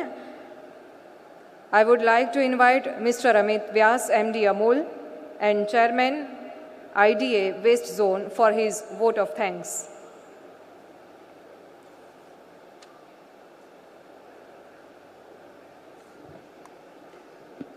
नमस्कार और good afternoon. I think it's lunch का टाइम हुआ है, परंतु आज इस 3 दिवसीय 49वें डेयरी उद्योग एक्सपो में इस सम्मेलन के लिए इस तरह इतने सारे विशेषज्ञ और सम्मानित अतिथि की जो मेज़बानी करते हुए मुझे बहुत खुशी और मैं सबका आभार व्यक्त करता हूँ. 49वें डेयरी उद्योग सम्मेलन और एक्सपो न केवल आने वाले दिनों में विशिष्ट वक्ताओं के द्वारा डेयरी क्षेत्र में विकास के लिए विचारों का आदान प्रदान करने का अवसर देगा, बल्कि उन डेयरी किसानों को भी सम्मानित करेगा जो इस क्षेत्र के लिए उत्थान के लिए असाधारण रूप से काम कर रहे हैं. सबसे पहले मैं माननीय श्री पुरुषोत्तम जी रूपाला जी, मंत्री मत्स्य पालन, पशुपालन, डेयरी, भारत सरकार को आपकी गरिमामय उपस्थिति, समय, समर्थन और ज्ञानवर्धक बातों के लिए हृदयपूर्वक से धन्यवाद देना चाहता हूं. और जो उन्होंने कहा कि भारत सरकार इसका जो इम्पोर्टेंस है, इस आइडिया का जो इम्पोर्टेंस था उसको उन्होंने भारत सरकार समझी और वो हमेशा हमारे साथ खड़ी हुई है, तो उसके लिए खूब खूब धन्यवाद. उसके बाद डॉक्टर रमेश चंद्र जी जो मेंबर नीति आयोग के हैं और उनकी उपस्थिति और समय के लिए भी उनका मैं सहे दिल से आभार व्यक्त करना चाहता हूं। और मैं कहूँगा कि सर, जो आपने 3 चैलेंजेस बताए हैं, तो आने वाले दिनों के अंदर इन तीनों चैलेंजेस के ऊपर काफ़ी मंथन होगा और शायद भारत आने वाले दिनों में सबसे बड़ा एक्सपोर्टर मिल्क और मिल्क डेयरी प्रोडक्ट्स का एक्सपोर्टर बनेगा, ये हम आपको आश्वासन देते हैं। मैं डॉक्टर श्रीवास्तव जी ने जो अभी अपने एक बहुत अच्छा टेक्निकल प्रेजेंटेशन किया, उनका भी आभार व्यक्त करना चाहता हूँ। और उनका जो स्लोगन है कि मंगल हो या बुध, रोज़ पियो दूध, तो इसी का पालन हम करते रहेंगे। और आने वाले दिनों में जो उन्होंने प्रेजेंटेशन किया, जो उसका जो इंसाइट दिया है, उसके लिए भी आप उनका बहुत बहुत धन्यवाद देते हैं। मैं श्री मिनेश शाह जी, जो अध्यक्ष एनडीडीबी के हैं, उनका भी बहुत निरंतर हमें समर्थन और सलाह हमेशा मिलती रही है, उसके लिए भी सर आपका बहुत बहुत धन्यवाद है। आप अपने इतने व्यस्त जो आपका शेड्यूल था, और उसके बावजूद भी कल आप वापस यहाँ आए और आप हमारे साथ हैं। I would also like to thank Mr. Brazale, who is the president of IDA, and Ms. Caroline, who is the director general from IDF, and they are coming from Belgium and all from Italy. Thank you very much for coming here and sharing all your insights about the world. So once again, thank you very much for being with us. मैं हमारे जो GCMF के अध्यक्ष जो हैं श्यामल भाई पटेल साहब और वालम जी हुम्बल साहब, उनका भी खूब खूब धन्यवाद देना चाहता हूं। और साथ साथ अरुण पाटिल जी और अजय खोसला जी, जो हमारे उपाध्यक्ष हैं, जो IDA के अंदर जो हैं उपाध्यक्ष हैं, वो जो यहाँ रहे हैं, उसकी उपस्थिति के लिए मैं बहुत बहुत धन्यवाद देना चाहता हूँ। और सबसे ज़्यादा डॉक्टर सोडी साहब और डॉक्टर JB प्रजापति सर, जो पिछले काफ़ी टाइम से इस 3 दिवसीय आयोजन को सफल बनाने के लिए हमें प्रेरणा देते रहे हैं, प्रोत्साहन करते रहे हैं और व्यापक समर्थन देते रहे हैं, उसके लिए खूब खूब धन्यवाद देना चाहूँगा। और इस कॉन्फ्रेंस और एक्सपो की सफलता के आने वाले दिनों में आयोजित होने वाले तकनीकी और औद्योगिक सत्र के कारण होगी, ये सब हम जानते हैं। और मैं यहाँ खड़े होकर प्रत्यक्ष हर एक जो वक्ता है, वो अपना समय निकाल के यहाँ ज्ञान प्रदान करने के लिए जो आए हैं, उसके लिए आपका खूब खूब धन्यवाद देता हूँ। मंच के अंदर और बाहर बहुत से लोग इस प्रोग्राम को सक्सेस बनाने के लिए काम कर रहे हैं। हमारे स्पॉन्सर्स हैं और पूरे जो एक्सपो यहाँ पे जो लगा है, उन सब में जो सब लोग आए हैं, उसके लिए भी मैं आप सबका बहुत बहुत धन्यवाद करता हूँ। आशा है कि 49वां डेयरी उद्योग सम्मेलन और एक्सपो में आप सभी का समय बहुत अच्छा और अद्भुत रहेगा और ये कॉन्फ्रेंस डेयरी उद्योग के लिए एक नए युग की आरंभ करेंगी। थैंक यू वेरी मच, आपका खूब खूब धन्यवाद। आने वाले दिन खूब अच्छे हों और जो हम कहते हैं कुछ दिन तो गुजारो गुजरात में, तो आपका गुजरात में स्वागत है। धन्यवाद।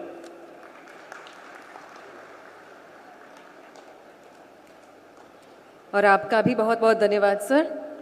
तो we had a wonderful inaugural session this morning and delicious lunch is waiting for all of you.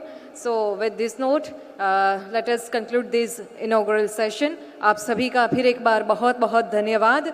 और इस 3 दिवसीय सम्मेलन और प्रदर्शन का आप हिस्सा बने, आपको बहुत बहुत अभिनंदन। और अवश्य ये प्रदर्शनी का मुलाकात आप लेंगे ही। 3 दिन तक चलने वाले इस सम्मेलन में विभिन्न विषयों पर विभिन्न एक्सपर्ट्स के सेशंस रखे गए हैं। किसानों के लिए भी कुछ खास सेशंस है, तो आप ज़रूर उसका लाभ उठाएं। इसी के साथ ये इनॉग्रल सेशन का यहाँ पर हम समापन करते हैं। बहुत बहुत धन्यवाद। नमस्कार।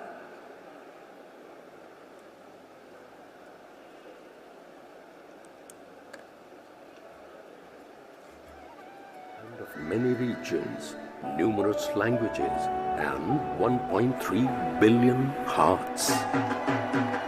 We look different. We speak different. We eat different.